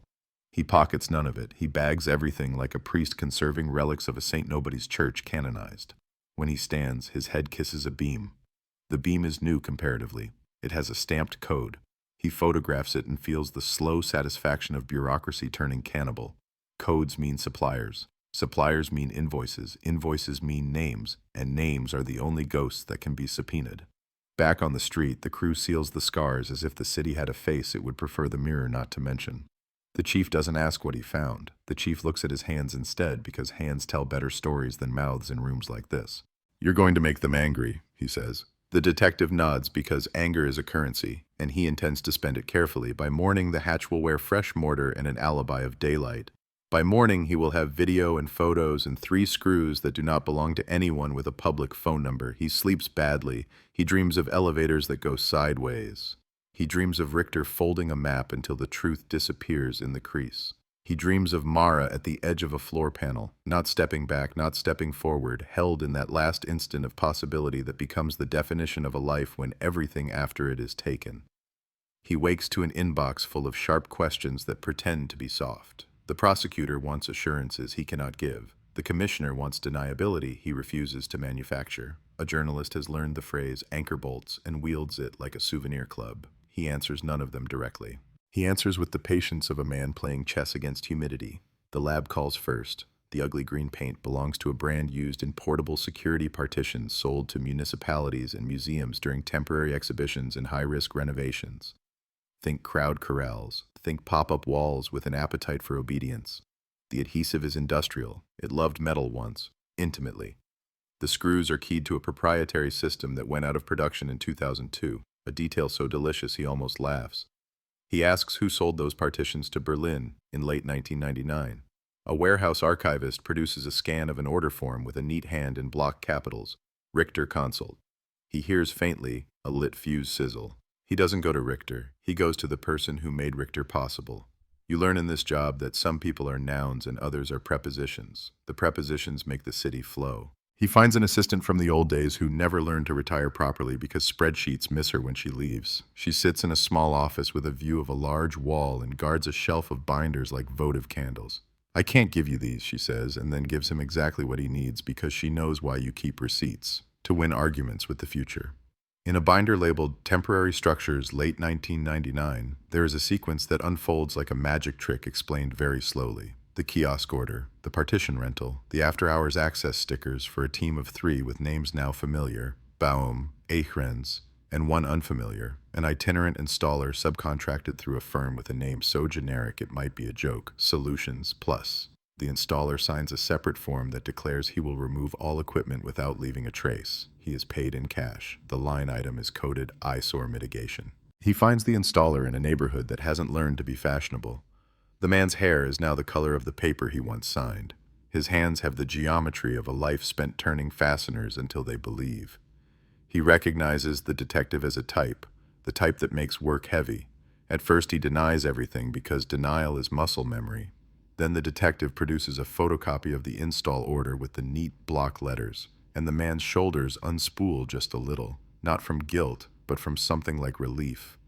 He remembers a kiosk that smelled like fresh plastic and coffee, a rectangle that went up like a stage set, a night where 3 men worked like a quartet with a conductor who didn't raise his voice. Charcoal coat, the installer says, and his eyes flick toward a corner as if a coat might be hanging there still. He never knew the man's name. He knew he wasn't city, not because of what he said, but because of what he didn't. He didn't ask for signatures, he didn't check badges, he didn't do anything that would force the present to leave footprints in the future. We covered the opening, the installer says. We uncoupled a panel. They did something down there. We lifted something out. Heavy, but not too heavy. He hadn't looked. The conductor had offered him a cigarette at the end, a good one. He had refused, which feels important now and probably isn't. The detective asks what the something looked like. The man shrugs with shame that has nothing to do with law. Wrapped, he says. Straps. We're not paid to look. He draws a shape with his hands anyway, a flat thing the size of a door, perhaps, or a trolley, no, thinner. The detective thanks him and doesn't arrest him because you can't arrest a bolt for participating in a bridge. He walks out into a light that feels staged. He expects Richter to run. He doesn't. He expects Richter to lawyer up. He does, with elegance. The letter arrives on the detective's desk 2 days later in a firm's tasteful stationery. It reminds the department that Mr. Richter has cooperated where appropriate, denies defamation, declines meetings. The last line is a performance. Architecture is not an admission. He can almost hear the old man speaking it, savoring the rhythm. He finds his hands closing into a shape that wants to be a fist and makes them relax. You do not punch a sentence. The prosecutor calls again, and this time her voice has moved from balance to erosion. You will not get a second indictment out of this, she says flatly. You will get a scandal about procurement. He says he doesn't need an indictment to live with himself. She calls him a poet, like it's an accusation. He thinks of the typewriter's chipped R and accepts the insult as if it were praise. At night, the bench by the river is occupied by teenagers who believe they invented pessimism. He keeps walking. He goes to the roommate's building and doesn't ring because he has nothing to offer that isn't shaped like more ache. He circles the block where Mara once stepped and didn't. He wonders, not for the first time, about accident and intention, about the way a moment can be engineered without being planned, about how men like Henrik and men like Richter meet at the junction where disaster becomes tidiness. He hates that the thought makes sense. He hates that he can see the gesture, a startled shove, a misstep, gravity, then the conductor stepping forward with his map and his miracle and his hunger for neatness. He wonders who called whom first. He wonders if the letter was written before or after. The envelope on his table, the one that smelled of toner and chill, yields a partial fingerprint lifted from the fold. It is not Richter's. Of course not. The man learned to be Hans's theory long ago. It is not Henrik's either. It points to no one in the databases that are supposed to make accidents rare. The lab tech calls it a moderately useful ghost. He writes it down anyway because ghosts sometimes change their minds. He begins to receive small packages with no return addresses, as if the city has decided to be the sort of town that sends valentines to stubborn men. One holds a photograph of the kiosk ghost reflected in the gallery window, printed on paper that was fashionable in 2000. On the back, in block capitals that imitate Richter's and probably are not his, 6 words: "We build so they stay misplaced." Another holds a key head snapped off from its shaft, stamped with a manufacturer's code that died when the stock market cheered. Another holds nothing, which is its own form of message. He logs them because bureaucracy is a form of prayer that sometimes works. He sleeps less, which is a form of devotion that never does. The dig report comes formal and pretty, a tombstone that thinks it's a song. Subterranean cavity consistent with temporary access structure. Artifacts consistent with short-term human activity. No remains recovered. He reads it twice, and then tears the top sheet away to expose the impression on the paper below, the ghost of the language repeating itself, paler, truer. He thinks of the impression on the toner envelope, the phrase about misplacing. Impressions talk to each other across years. It is a comfort he doesn't want. He runs out of reasonable moves and does the unreasonable thing that sane people do when they decide they are tired of being careful. He goes to Richter's building not as a detective but as a silhouette. He waits by the entrance and catches the door with the toe of his shoe when a tenant comes home balancing groceries and regrets. He climbs stairs that have absorbed endless petty dramas, and at the third floor the door opens, not because he knocked, but because the building has decided to save its old man the labor. Richter looks smaller when the coat is on a hanger. He looks like a precision instrument that knows its measurements are no longer required but refuses to forget what numbers feel like. "I won't talk without counsel," he says, and the detective says he didn't come for talking. He came to see the typewriter. Richter's mouth betrays him, with a twitch that could be vanity or fear. The apartment smells of lemon oil and careful boredom. He leads the detective down a hallway lined with frames that display not art but plans, fragments of drawings, elevations of buildings that exist, and buildings that were mercy-killed by committees. On a desk sits a machine with keys that look like teeth. An Olympia, mid-century, the kind of hunger that used to eat vowels for breakfast. He stands over it like a curator. "It is not the only one I owned," he says, soft. "But it is the one that taught me the discipline of letters." The detective doesn't touch it. He bends and looks at the R. There it is, the nick, the clean little wound. He can feel triumph knocking at his ribs like a rude guest. He refuses to let it in. "You mailed the miracle," he says. Richter's voice doesn't lift. "I mailed nothing," he replies, and in the same breath adds, "but I may have dictated." The sentence lands between them like a blueprint dropped from a great height. Dictated, a hand to carry the words. A typist proud enough to press hard enough to leave impressions for a quarter century. He asks who.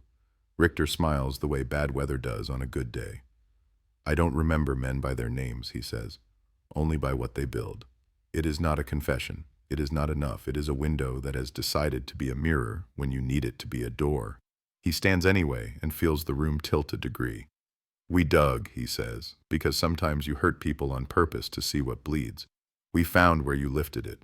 Richter closes his eyes as if measuring the weight of a thing in darkness. "Did you find her?" he asks again, as if the only endpoint he acknowledges is a noun. The detective says the only word the city understands anymore: insufficient. Richter nods, polite, unsurprised, a man whose theology has been confirmed. He leaves without photographs, without a warrant, without the triumph he wouldn't know how to spend. On the landing, something as small as mercy taps his shoulder. He turns. Richter holds out a page, a carbon copy of an invoice from a firm called Solutions Plus, dated 3 weeks after the kiosk came down. In the notes field, 3 words: removal, partition, mirror. Richter shrugs, a minute movement. "You like paper," he says. The detective takes it because he does. On the street, the night has put on its charcoal coat. It fits better than it fits any man. He walks without deciding where to go and ends up where he always does, at the river, at the bench, at the city's slow heart. The tram is a line of light that forgets and remembers. He sits and lets the invoice ride in his pocket like a fuse that has decided to be a bookmark.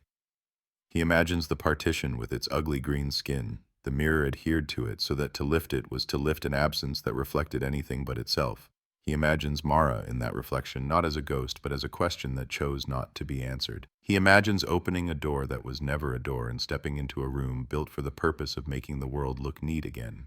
He does not cry. He is not the crying sort. He is the sort that writes and waits. Tomorrow he will file what he can file and live with what cannot be filed. Tomorrow the city will decide whether to ignore him or send him more envelopes that smell like toner and cold.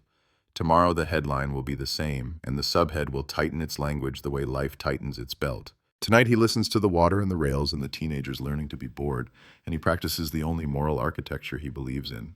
Staying when leaving would be easier. The U-Bahn writes its sentence under the ground. He counts the commas. He refuses the period. Morning arrives with the false confidence of headlines. The city swipes on its routine like a coat that hides the stain. He reads 3 versions of the same story before coffee. Berlin, 1999. Cold case solved. Prosecutors reaffirm verdict amid new void chatter. Matt tick Bien becomes civic obsession. Commissioner urges calm. Mon moi kila. Partitions, mirrors, and a map that won't fold. The copy is tight, efficient, shaped to sit beneath commuter eyes without asking those eyes to linger. He lingers anyway. The word solved sits on the line like an honorific the case insisted on giving itself. He closes the paper as if it had asked an indecent question. Internal Affairs calls him into a room that smells like laminated promises. The chair across the table contains a woman whose smile is policy in human form. She is not his enemy. She is the city's immune system, the part that floods a wound with questions when questions feel like fever. She says words like scope and mandate and optics. He says words like evidence and architecture and east door. A stenographer records their exchange with a devotion that makes him want to stand straighter. When the hour ends, she leans back and gives him a gift disguised as rebuke. "Whatever you are doing," she says, looking at the invoice copy he has submitted with the care one reserves for a fragile animal, "remember that you are not allowed to do it alone." He leaves thinking that aloneness is not a permission but a condition, like weather. On his desk, another envelope waits. This one is hand-addressed in block capitals that work very hard to have no personality. Inside, a photocopy of a personnel memo from 1999 regarding temporary administrative placements. A name has been boxed in pencil, a typist seconded for 6 weeks to liaison support assigned to Richter, a man known for his temperate voice and temperless forms. The typist's name, L. Muller. No address, no photo, nothing to make of the person a shape. He checks the records and finds that the file ended when the contract ended, as cleanly as a guillotine. He checks the tax rolls and finds a woman of that name, born in the 70s, twice moved, now living in a building with a hedge that pretends to be a wall. He doesn't knock with a badge. He knocks the way a neighbor might ask for salt. The woman who answers looks like someone who has lived a long time with a quiet doctrine. "If I am less interesting than the ground, the sky will ignore me." He introduces himself without force. He watches her eyes move through the 3 stages he expects: alarm, calculation, a principled decision to be polite. He asks about 1999. She says she typed 100 things. He asks about a letter to a newsroom with a chipped R and a tidy boast about miracles. She says she does not remember. He nods because it is possible to tell the truth by refusing the version of it that a stranger brought in his pocket. He talks about office architecture instead, about kiosks and partitions and the hunger some men have for corners that meet correctly. Something softens in her mouth.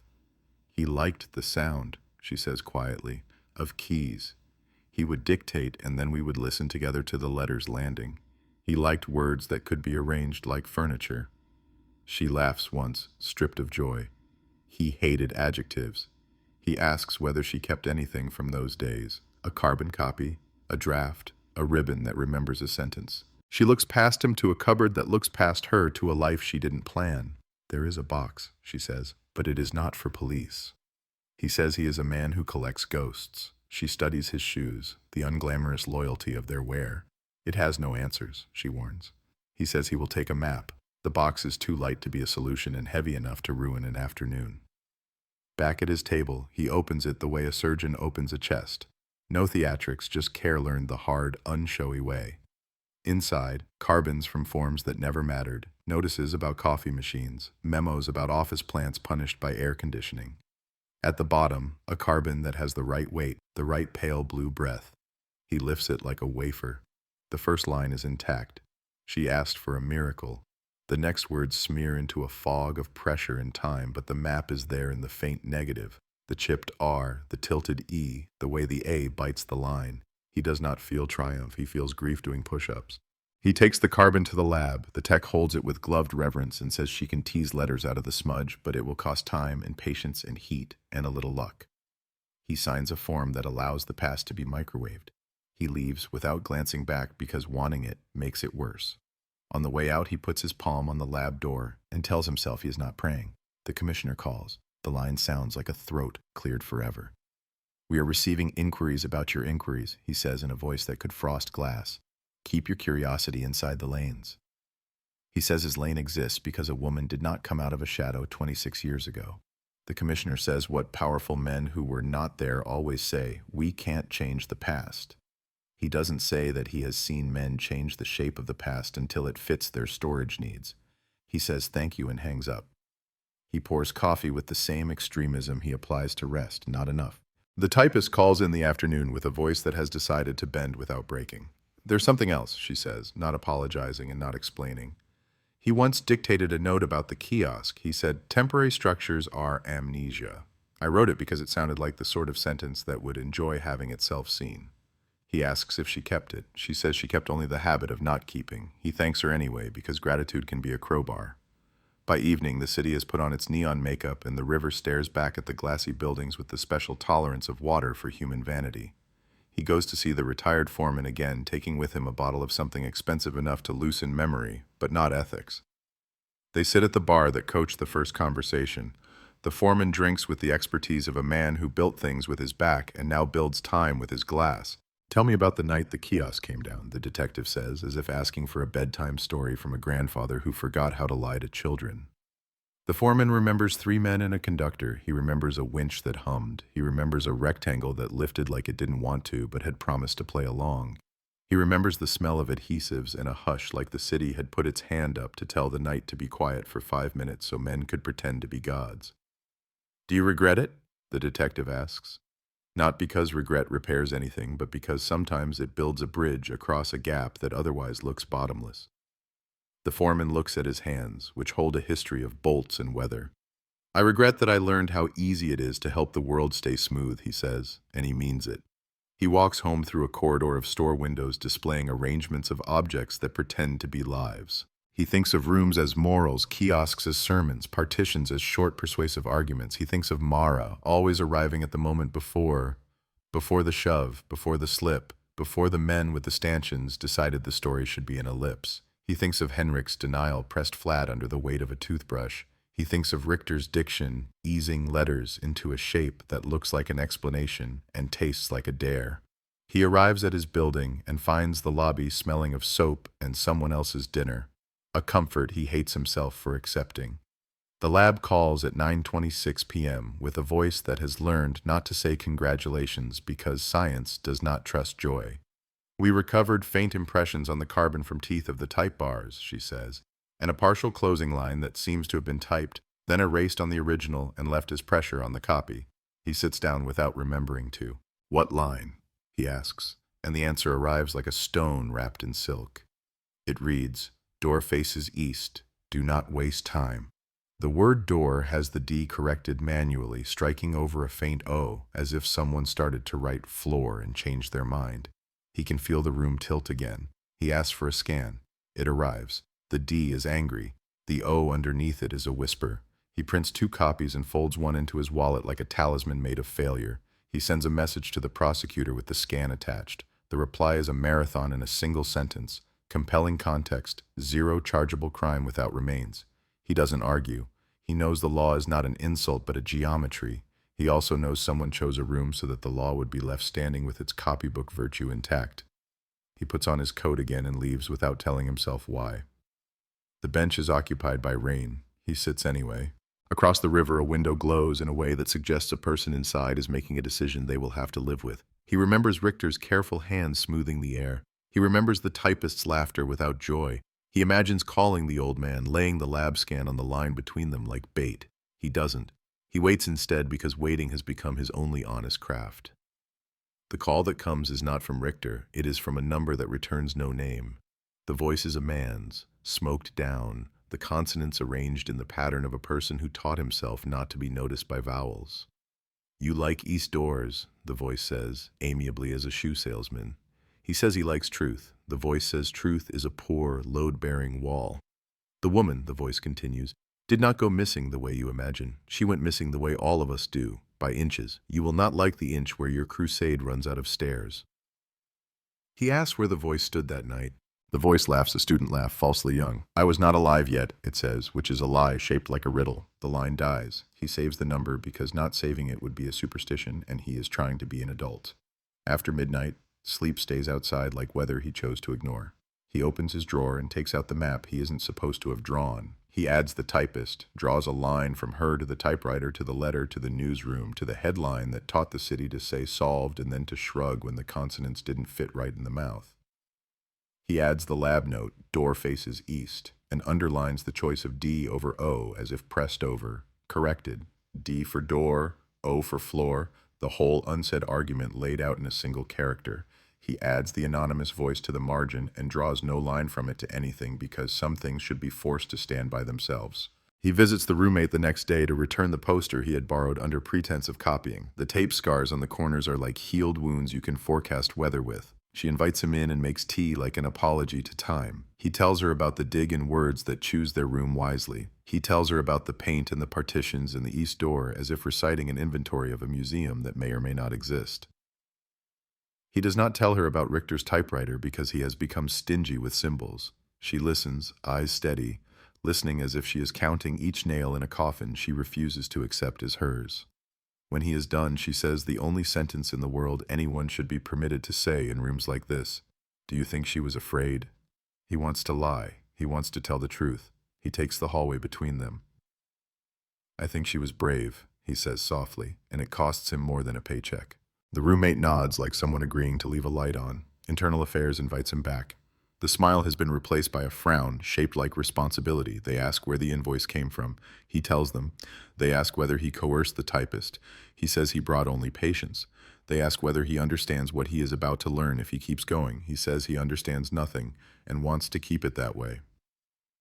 The stenographer coughs, a tiny rebellion, then writes faster. On his way home, a child points at a tram and says, with the untainted arrogance of youth, "It looks like a sentence." He almost laughs. He imagines commas as platforms, semicolons as stations that cannot decide whether to let the day go. He imagines the period as a door facing east. He imagines refusing to step through. He imagines building nothing and calling it mercy.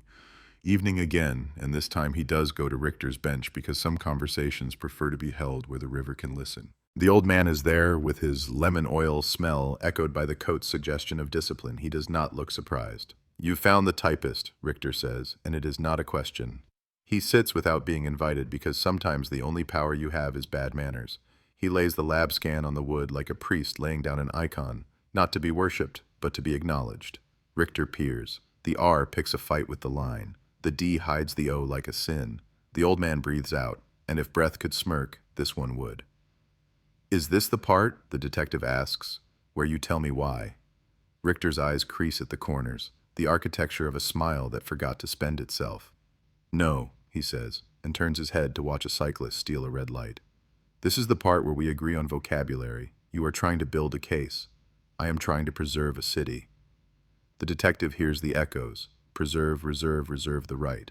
"A city with a gap in it where a person should be," he says. Richter's nod is slow, like a stick moving across a sundial. "All cities have gaps," he replies. "We teach ourselves to step over them without looking down. It's how sidewalks work. It's how mornings work. It's how you order coffee and say the word solved." He wants to hit the old man then, wants to knock his teeth into the word he adores, but he does not because violence has never been his language, and this is not a man you can translate by force. "Who was on the phone last night?" he asks instead. Richter smiles a real smile at last, not handsome, not kind. "There are always apprentices," he says, as if discussing mortar cures. "Men who like doors, men who like east. You cannot arrest a preference." The detective stands because sitting will turn into listening, and listening will turn into understanding, and understanding will turn into a form of complicity that smells like lemon oil. "You can arrest a person," he says. Richter regards him as if he were a crack in plaster, inevitable, endurable, eventually painted over. "You have," the old man says gently, softly, almost fatherly. "You did. He will live in a box designed for forgetting, and she—" He stops himself, changes tense, changes track. "The city will keep its face on. That's all we ever offered each other." He walks away before his hands learn a language his ethics won't forgive. He takes the long way home across bridges that believe in themselves. At the apex of one, he stops and watches the water make its uninterrupted argument for movement. His phone buzzes. The lab has sent a second scan. On the carbon's margin, barely there, the tip of a pencil pressed hard as if to underline a thought, and then abandoned. The marks are coordinates expressed in a shorthand engineers used to love before software taught them sloth. He plots them in his head, then on paper, then on the small screen. The point lands not at the hatch, not at the kiosk footprint, but 2 blocks north under a building that went up in 2001 with glass that never learned to be shy, a service corridor, a pouring date that matches the week the kiosk came down. He feels the old shiver, not fear, not hope, the middle thing that encourages both to behave. He calls the crew chief again because favors are a currency and he still has some change in his pocket.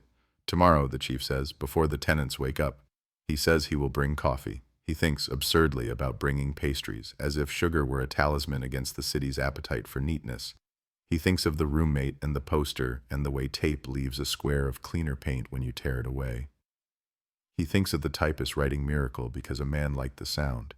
He thinks of Henrik counting screws back into a tin because men like order even when they're guilty of disorder. He thinks of the voice last night, not alive yet, and decides to live as if lies were merely adjectives he can ban. He sets the alarm and does not sleep because sleep is what you do when you believe in periods. He lies in the dark and listens to the U-Bahn sentence hum below the floorboards, punctuation sliding on steel. He counts breaths like locks considering themselves. He promises nothing to the morning except this, that he will stand where the coordinates tell him to stand, and he will look not for a miracle, but for an argument that cannot be smoothed. He will bring coffee. He will bring patience. He will bring the copy with the angry D over the timid O, and he will hold it against a new wall and ask the only question that has ever mattered in this city that loves answers more than it loves truth. Where is the door? Dawn arrives with its pockets turned out, offering only pale light and a promise it can't keep. He meets the crew chief at a side entrance the building pretends is a secret. Service corridor, brushed steel door, keypads that think numbers are a personality. The coordinates live in his palm like a pulse. Coffee trades hands. The crew unspools cables with the solemn cheer of men who respect work that doesn't want applause. The city looks different when it's not wearing its face. The delivery lanes smell like cardboard and refrigeration, the walls painted in the kind of gray that believes it can't be blamed for anything. He shows the chief the point on the printout. The man nods as if agreeing with weather.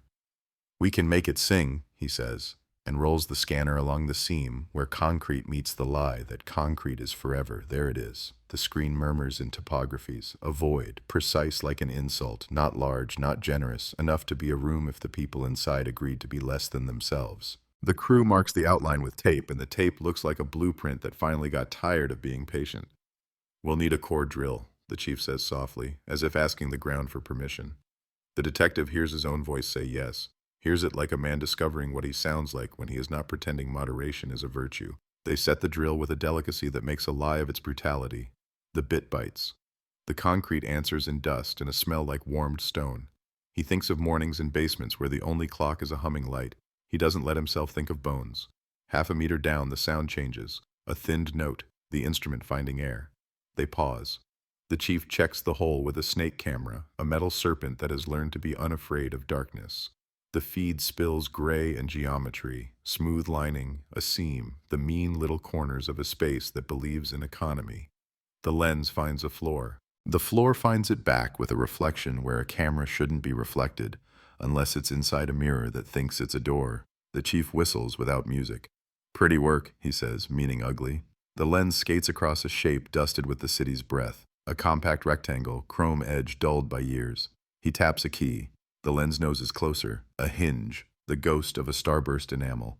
The detective doesn't breathe because the air has turned into a sentence he refuses to interrupt. They stop because the law adores pauses. He calls the prosecutor with a voice that has iron filings in it.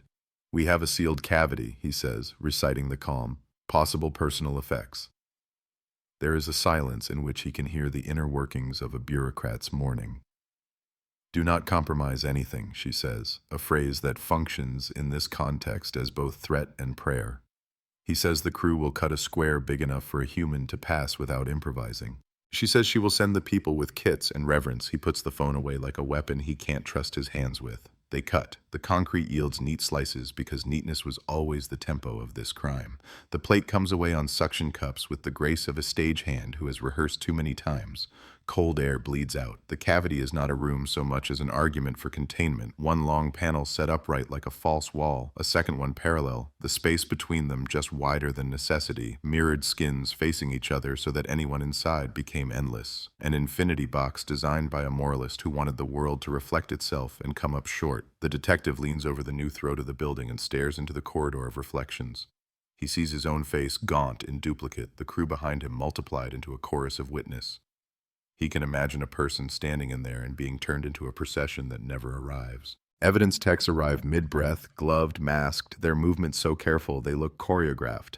They lower themselves into the cavity on webbing, their lights doing a polite waltz up the mirrored flanks. The first voice comes up thin with effort. "We have a compact," she says. "Metal, enamel, star pattern." The second voice lower. Fragmented textile along the base. Degraded. Buttons. He shuts his eyes for one heartbeat and opens them again to make the city see him watching it, see itself. They don't find a body. The cavity was too clean for decay, too mean for shelter. They find skin cells that a lab will have to argue into names. They find the hush of something that once was alive and learned to be a stain. One tech lifts a small object with tweezers like a ritual performed for a skeptical god. A charm, silvered, cheap. the letter M done in a font the late 90s insisted was stylish. He remembers the roommate, a doorway, a comment about losing keys as a lifestyle. He breathes and the breath hurts. The chief rests a hand on his shoulder the way you touch a friend at a graveside. The prosecutor appears like a reprimand in a trench coat. She looks down into the cavity and modulates her face into the expression the city hires her for, serious, fair, unimpressed by drama. You have your context, she says, as if awarding a pin for tidy persistence. He points at the mirror. We have the room they built, he answers. We have their taste. She flinches at taste, at the accusation that some crimes are curated. Taste isn't a statute, she says, because she has to. He nods because he has started to understand how to love people who live inside their lanes. But rooms are, he says softly. Rooms are. The lab loads the compact into a cocoon padded like a nursery. The tech with the good eyes peers under the enamel and makes a noise that could be a syllable of anything. There's print residue in the hinge, she murmurs, almost to the metal. Maybe old, maybe stubborn. The word stubborn pleases him in a way he will forgive later. The enamel lid, under magnification, gives up a battered line of cosmetic powder that no one sells anymore. He pictures the little cloud it must have made in 1999, a powder that smelled like an idea of sophistication. Falling on the floor of a city that had just learned a new name for itself, he thinks of a hand closing the compact in the dark and pressing it into metal to leave evidence like a love letter to anyone who would someday bother to kneel. They bring up other things. A screw that mated with the mirror partitions, stamped with the code he holds in his pocket. A piece of tape with thread fused into the adhesive. A seam of hair caught in a corner like a thought someone tried to ignore. A sliver of faithful enamel from a dental work style a student insurance plan might have afforded.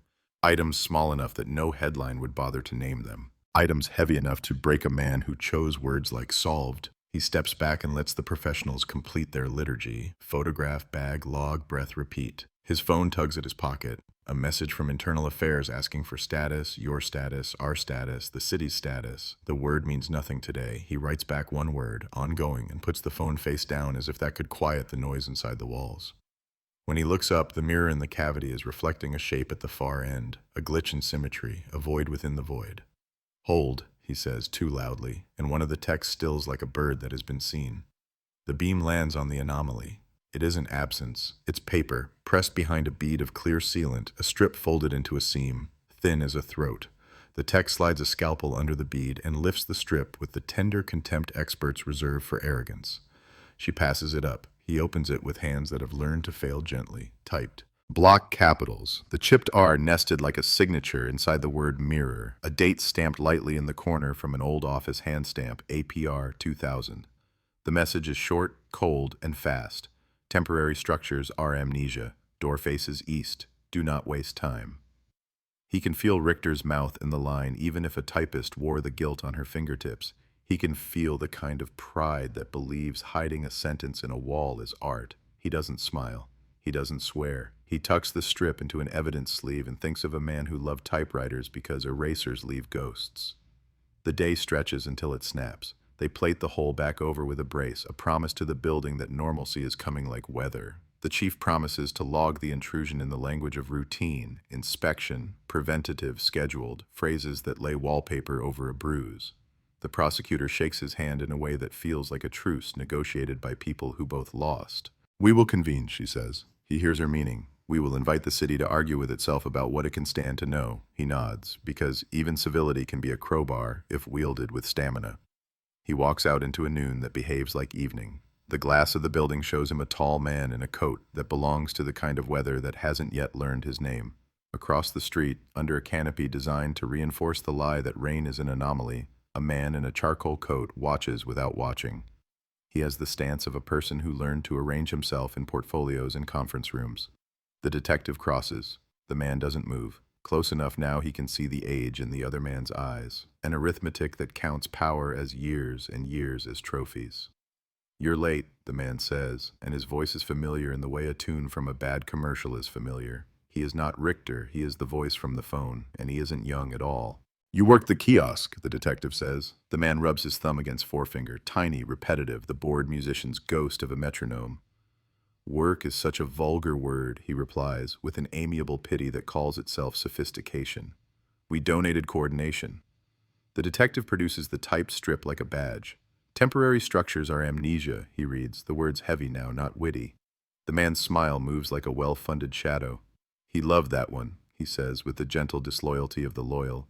He believed cities deserved edits. He tips his head at the building as if praising a student. Look how clean. You placed her, the detective says, low. The man's face performs a small theater of bafflement.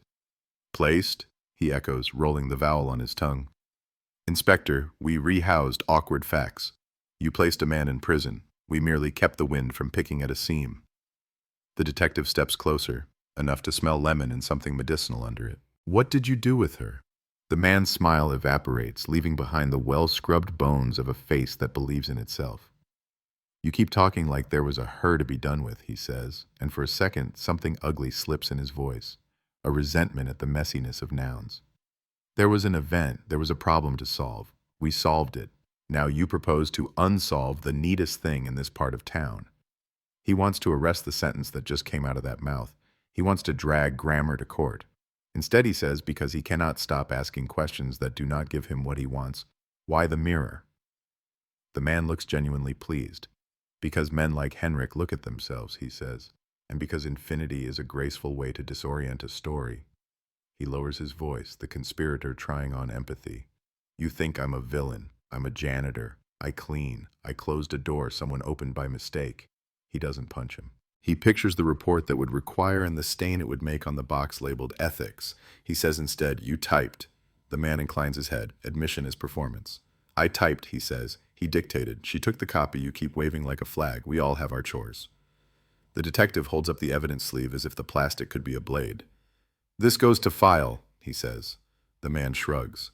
Files are just smaller rooms. Enjoy the furniture.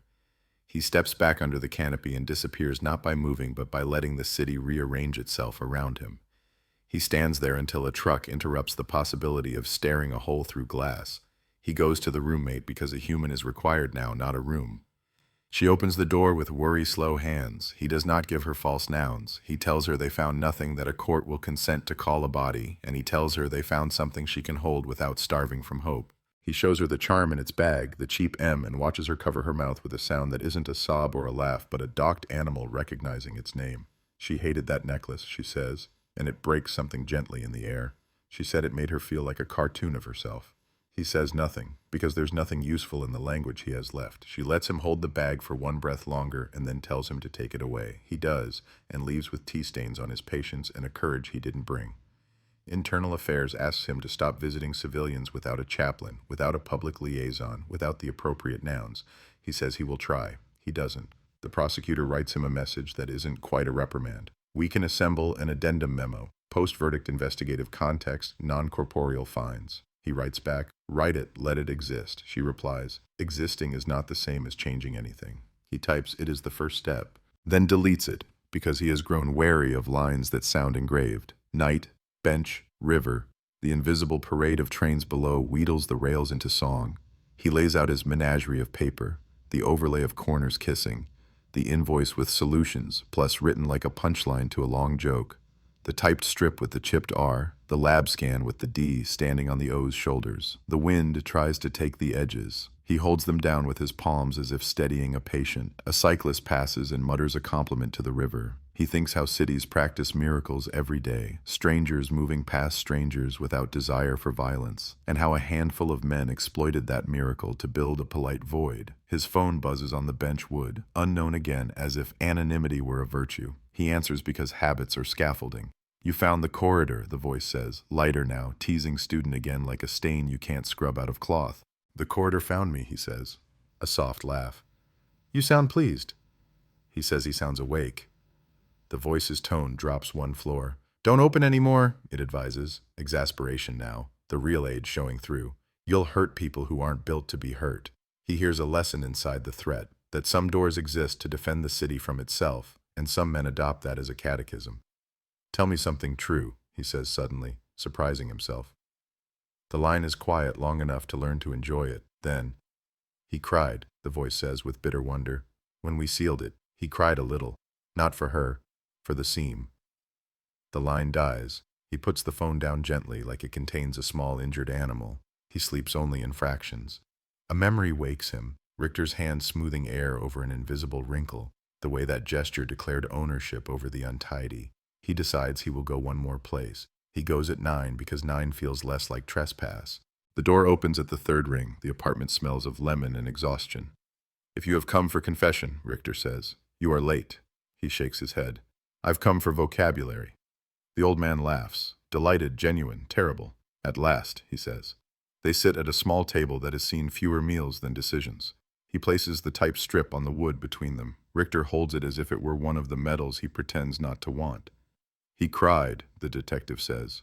The old man's eyes flicker, an old lamp suffering a voltage fluctuation. "Of course," he says softly. "He loved neatness. A seam is a failure. We fail differently." The detective could ask for names, for signatures, for the chain of custody of a sin. Instead, he asks, "What do you see when you say city?" Richter folds his hands. "The possibility," he says without hesitation, "of no surprises." The detective nods, slowly, the way one nods at a eulogy given by a man speaking over the wrong coffin.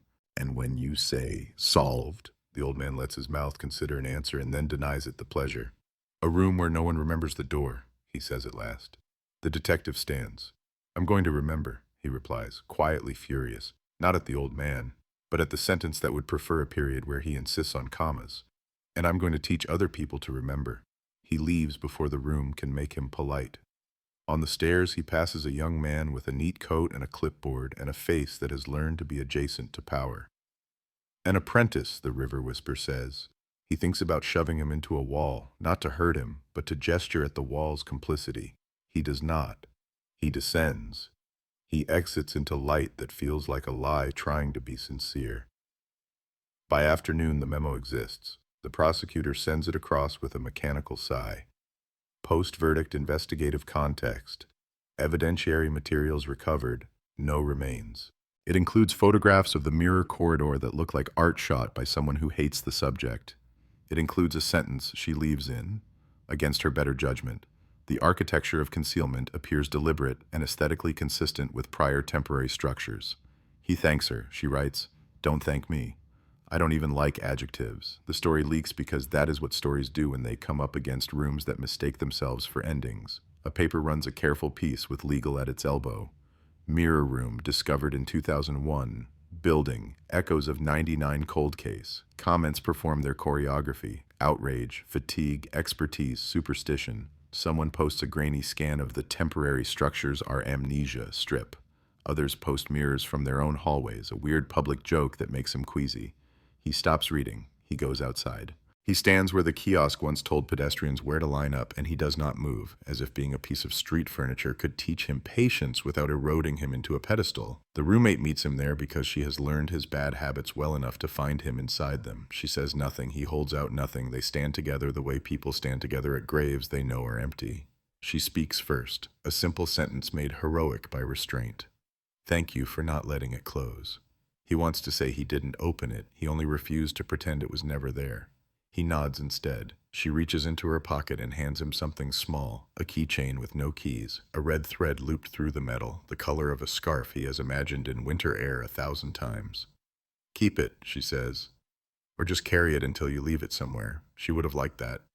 Night again. The bench again. He is grinding himself down on the city's edge like a blade against a whetstone that resents its job. The phone buzzes one more time, and this time he doesn't answer. He turns it off, and the quiet around him doesn't applaud, but it does deepen.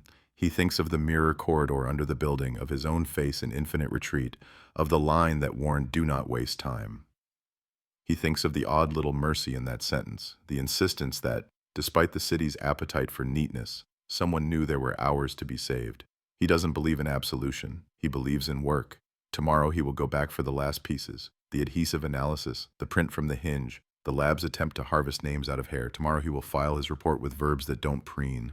Tomorrow Internal Affairs will ask him why he continues to build rooms out of paper. And he will say because rooms are how men like Richter win. And if he cannot demolish one, he will construct an honest one where the truth can sit and not be asked to sweep itself into a corner.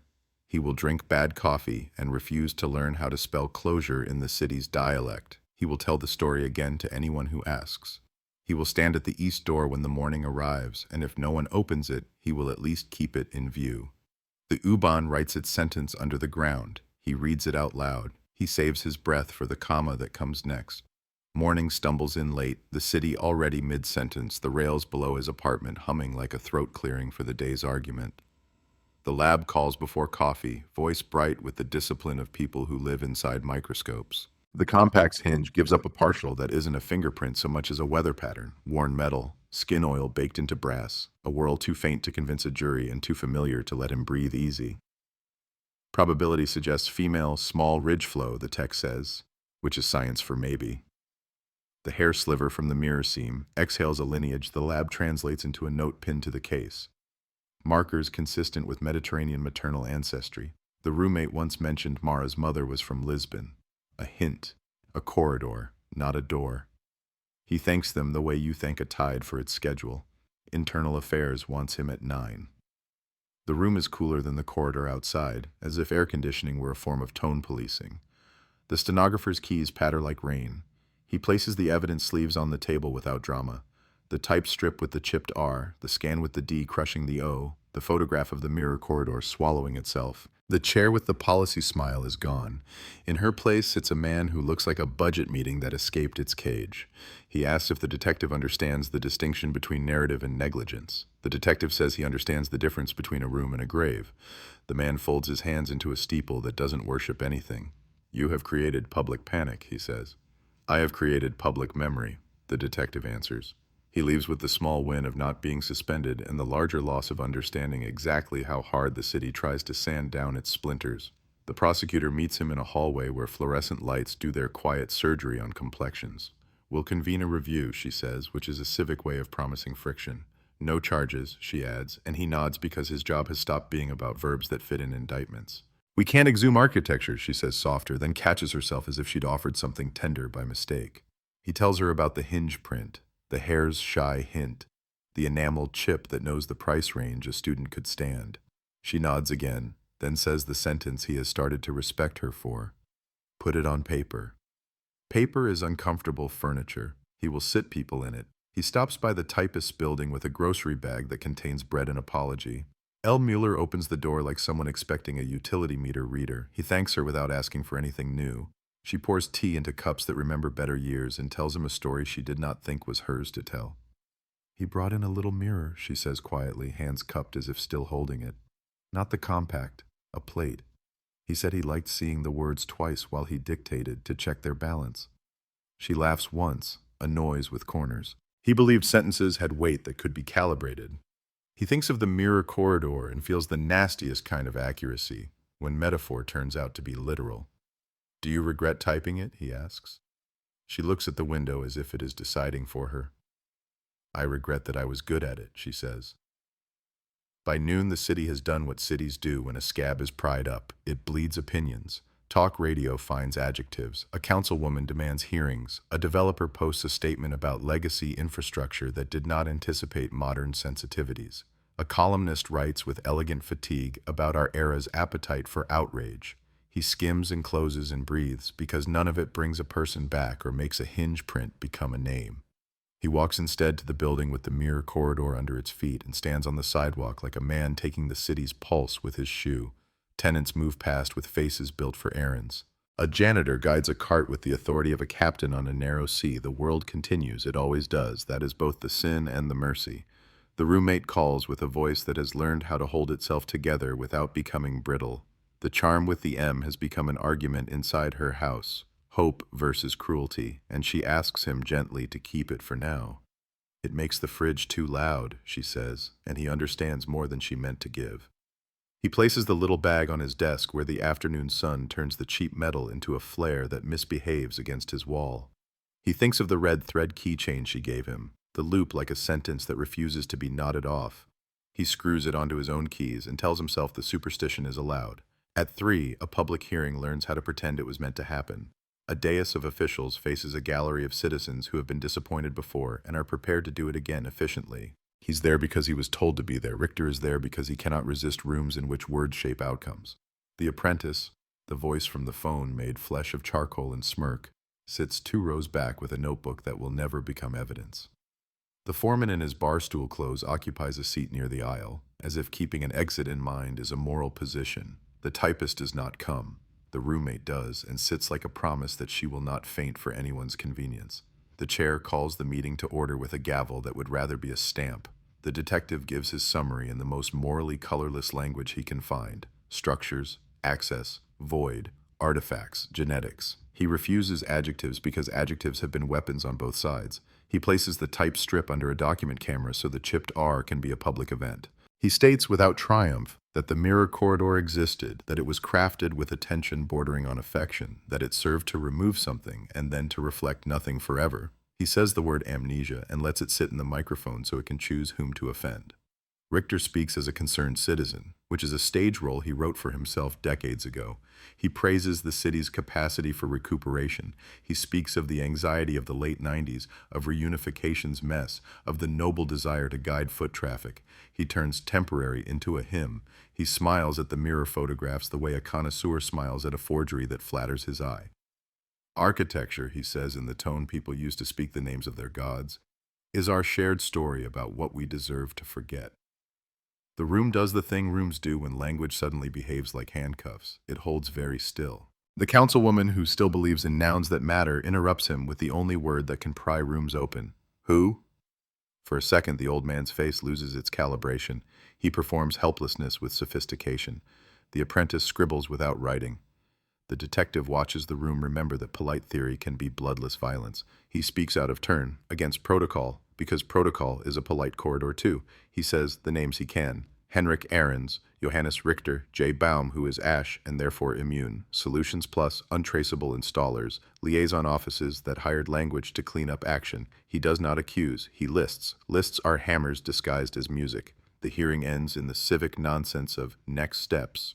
A subcommittee will be born and starved. A report will be issued with hands tied behind its back. Cameras flee toward evening newscasts. In the milling afterward, the apprentice steps near enough to share breath. You enjoyed yourself, he says, amused, as if praising a child for building a tall block tower. I stayed awake, the detective answers. The man's smile is all exit ramps. Be careful, he says. People like you turn into monuments, and then pigeons find you. He leaves a card on the table without handing it over. It is blank except for a single line typed in chipped R capitals. We build so they stay misplaced. The detective doesn't pick it up. He makes the man do it just to watch his hand claim the sentence again. The lab texts him at dusk, a message cautious and excited at once. Mitochondrial sequence from the hair consistent with the mother's DNA on file from an old consent form. Probability calculated. Language hedged. Math that dances around the word likely. He sits down on the courthouse steps and lets the air sit with him. It isn't a body. It isn't a resurrection. It is a thread. He calls the roommate and offers the number without the math's euphemism. She is quiet long enough for a streetlight to remember to turn on. Thank you, she says finally. And he hears, inside the thank you, not relief, but accuracy. She does not ask to hold the evidence. She asks to stand for a minute where the kiosk used to be. He says yes, and they do, and the minute is a good minute in a bad year. Night has learned his name. It greets him at the bench with a wind that carries whatever passes for salt this far inland. He lays out the papers again, his private liturgy, and realizes he has started to enjoy the arrangement less. The pages feel like museum labels trying to market grief. He puts them away. He watches a pair of teenagers practice their first argument about whether love is architecture or weather. He almost smiles. His phone vibrates one more time, and this time he answers because rituals only have power if you let them. The voice on the line is the apprentice, drawling civility like smoke. We should talk, he says, about an exit strategy. The detective says the city is not a war. The voice says the city is only a war. You don't want to spend your remaining years rearranging paperwork no one reads. It continues, almost kindly. Take a bow, announce closure, let the rest sleep. The detective looks at the river until it becomes opinionated. I can't, he says. I promised someone I would remember. The line is silent, then sighs, the sound a man makes when a stain won't lift. He cried for the seam, the voice repeats, as if still offended by the sentiment. You will learn to, too. He goes home through streets that have decided to sparkle, the kind of night when restaurants convince light to behave as hospitality, when window glass pretends to be warm. On his door, a note is taped at human eye level, typed. The chipped R has become an old friend he wishes he never met. Do not waste time, it says again, but below it, a new line. You already know where the doors are. He tastes anger like pennies, like... He leaves the note up like a dare to his own temper. He does not sleep. He catalogues what remains to be done. Adhesive provenance, the purchase order for those specific partitions, a request to the court to treat the typed strip as a statement by a living author if the typist agrees to testify to the act of typing. None of it promises consequence. All of it promises record. In the morning, he takes the typist's box back, not because he is finished with it, but because custody is not just a chain, it is a respect. She opens the door in a robe that calls itself a compromise. I dreamed of keys, she says without smiling. You gave me back the sound of them. He tells her about the hearing, about the mitochondrial almost, about the phrase that keeps arriving like spam from a moral universe he didn't subscribe to. She nods and says the thing no one has said yet. He loved the city so much, he murdered surprise. He writes it in his notebook exactly as she said it. He visits the foreman, and the two of them learn to sit in silence like men who have been kept after class by the century.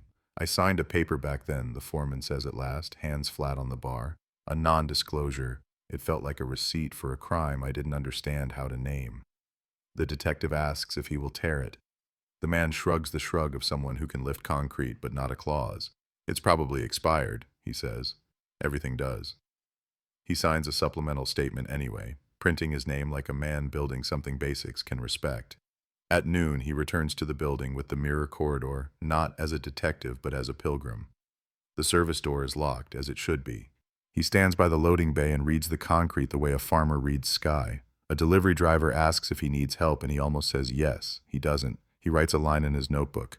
Some doors are the sentence that says you don't get one. He walks to the old hatch site and puts his palm against the new mortar the crew laid yesterday. It warms fast under the sun, as if glad to perform.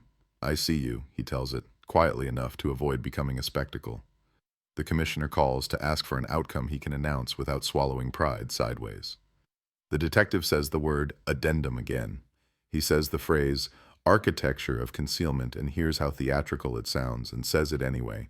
He says they will not charge a dead engineer with elegance, or a typist with obedience, or a liaison with taste, or an apprentice with a voice that keeps changing decades. And the repairman? The commissioner asks, as if the court's work were a rumor. He remains the man in a box, the detective says, and the commissioner sighs in a way only job titles can teach lungs to do. At dusk, he meets the roommate at the kiosk Ghost. They stand with coffees that cool too quickly. She brings a small speaker and plays a song without lyrics. People walk around them the way rivers do around stones. They don't make a vigil of it, they make an interval. She hands him a folded paper. Inside, a photocopy of Mara with a red scarf thrown careless over one shoulder, laughing off to the side at something that didn't survive the camera. On the back, in the roommate's neat print, door faces east. She loved mornings, she says, and the sentence contains a grief too ordinary for podiums. He promises nothing out loud, but the promise writes itself anyway. The apprentice shows up on the bench later with a posture that wants to be friendly and a gaze that wasn't taught how. We're done, he says. We won't build any more rooms for your case. We have other corridors to attend. The detective turns so the river can referee. You'll do it again for someone else, he says. The apprentice spreads his hands like a man trying to explain weather. City's stain, he says. We lack her. He stands. You made your point. May I suggest not making a career of it? The detective looks at the spot on the water where light fails most beautifully. That's exactly what I'm making, he says. When he gets home, he puts the red thread keychain on a hook by his door and hangs his keys like a small flag. He sits at the table and writes the report that will not save anyone. He writes as if type bars can still nick an R, as if force can leave a memory. He describes the mirror corridor without metaphor. He lists the artifacts without poetry. He appends the lab's math without apology. He names the men who curated absence. He thanks the people who refused amnesia. He ends not with a period, but with a line that breaks and then continues.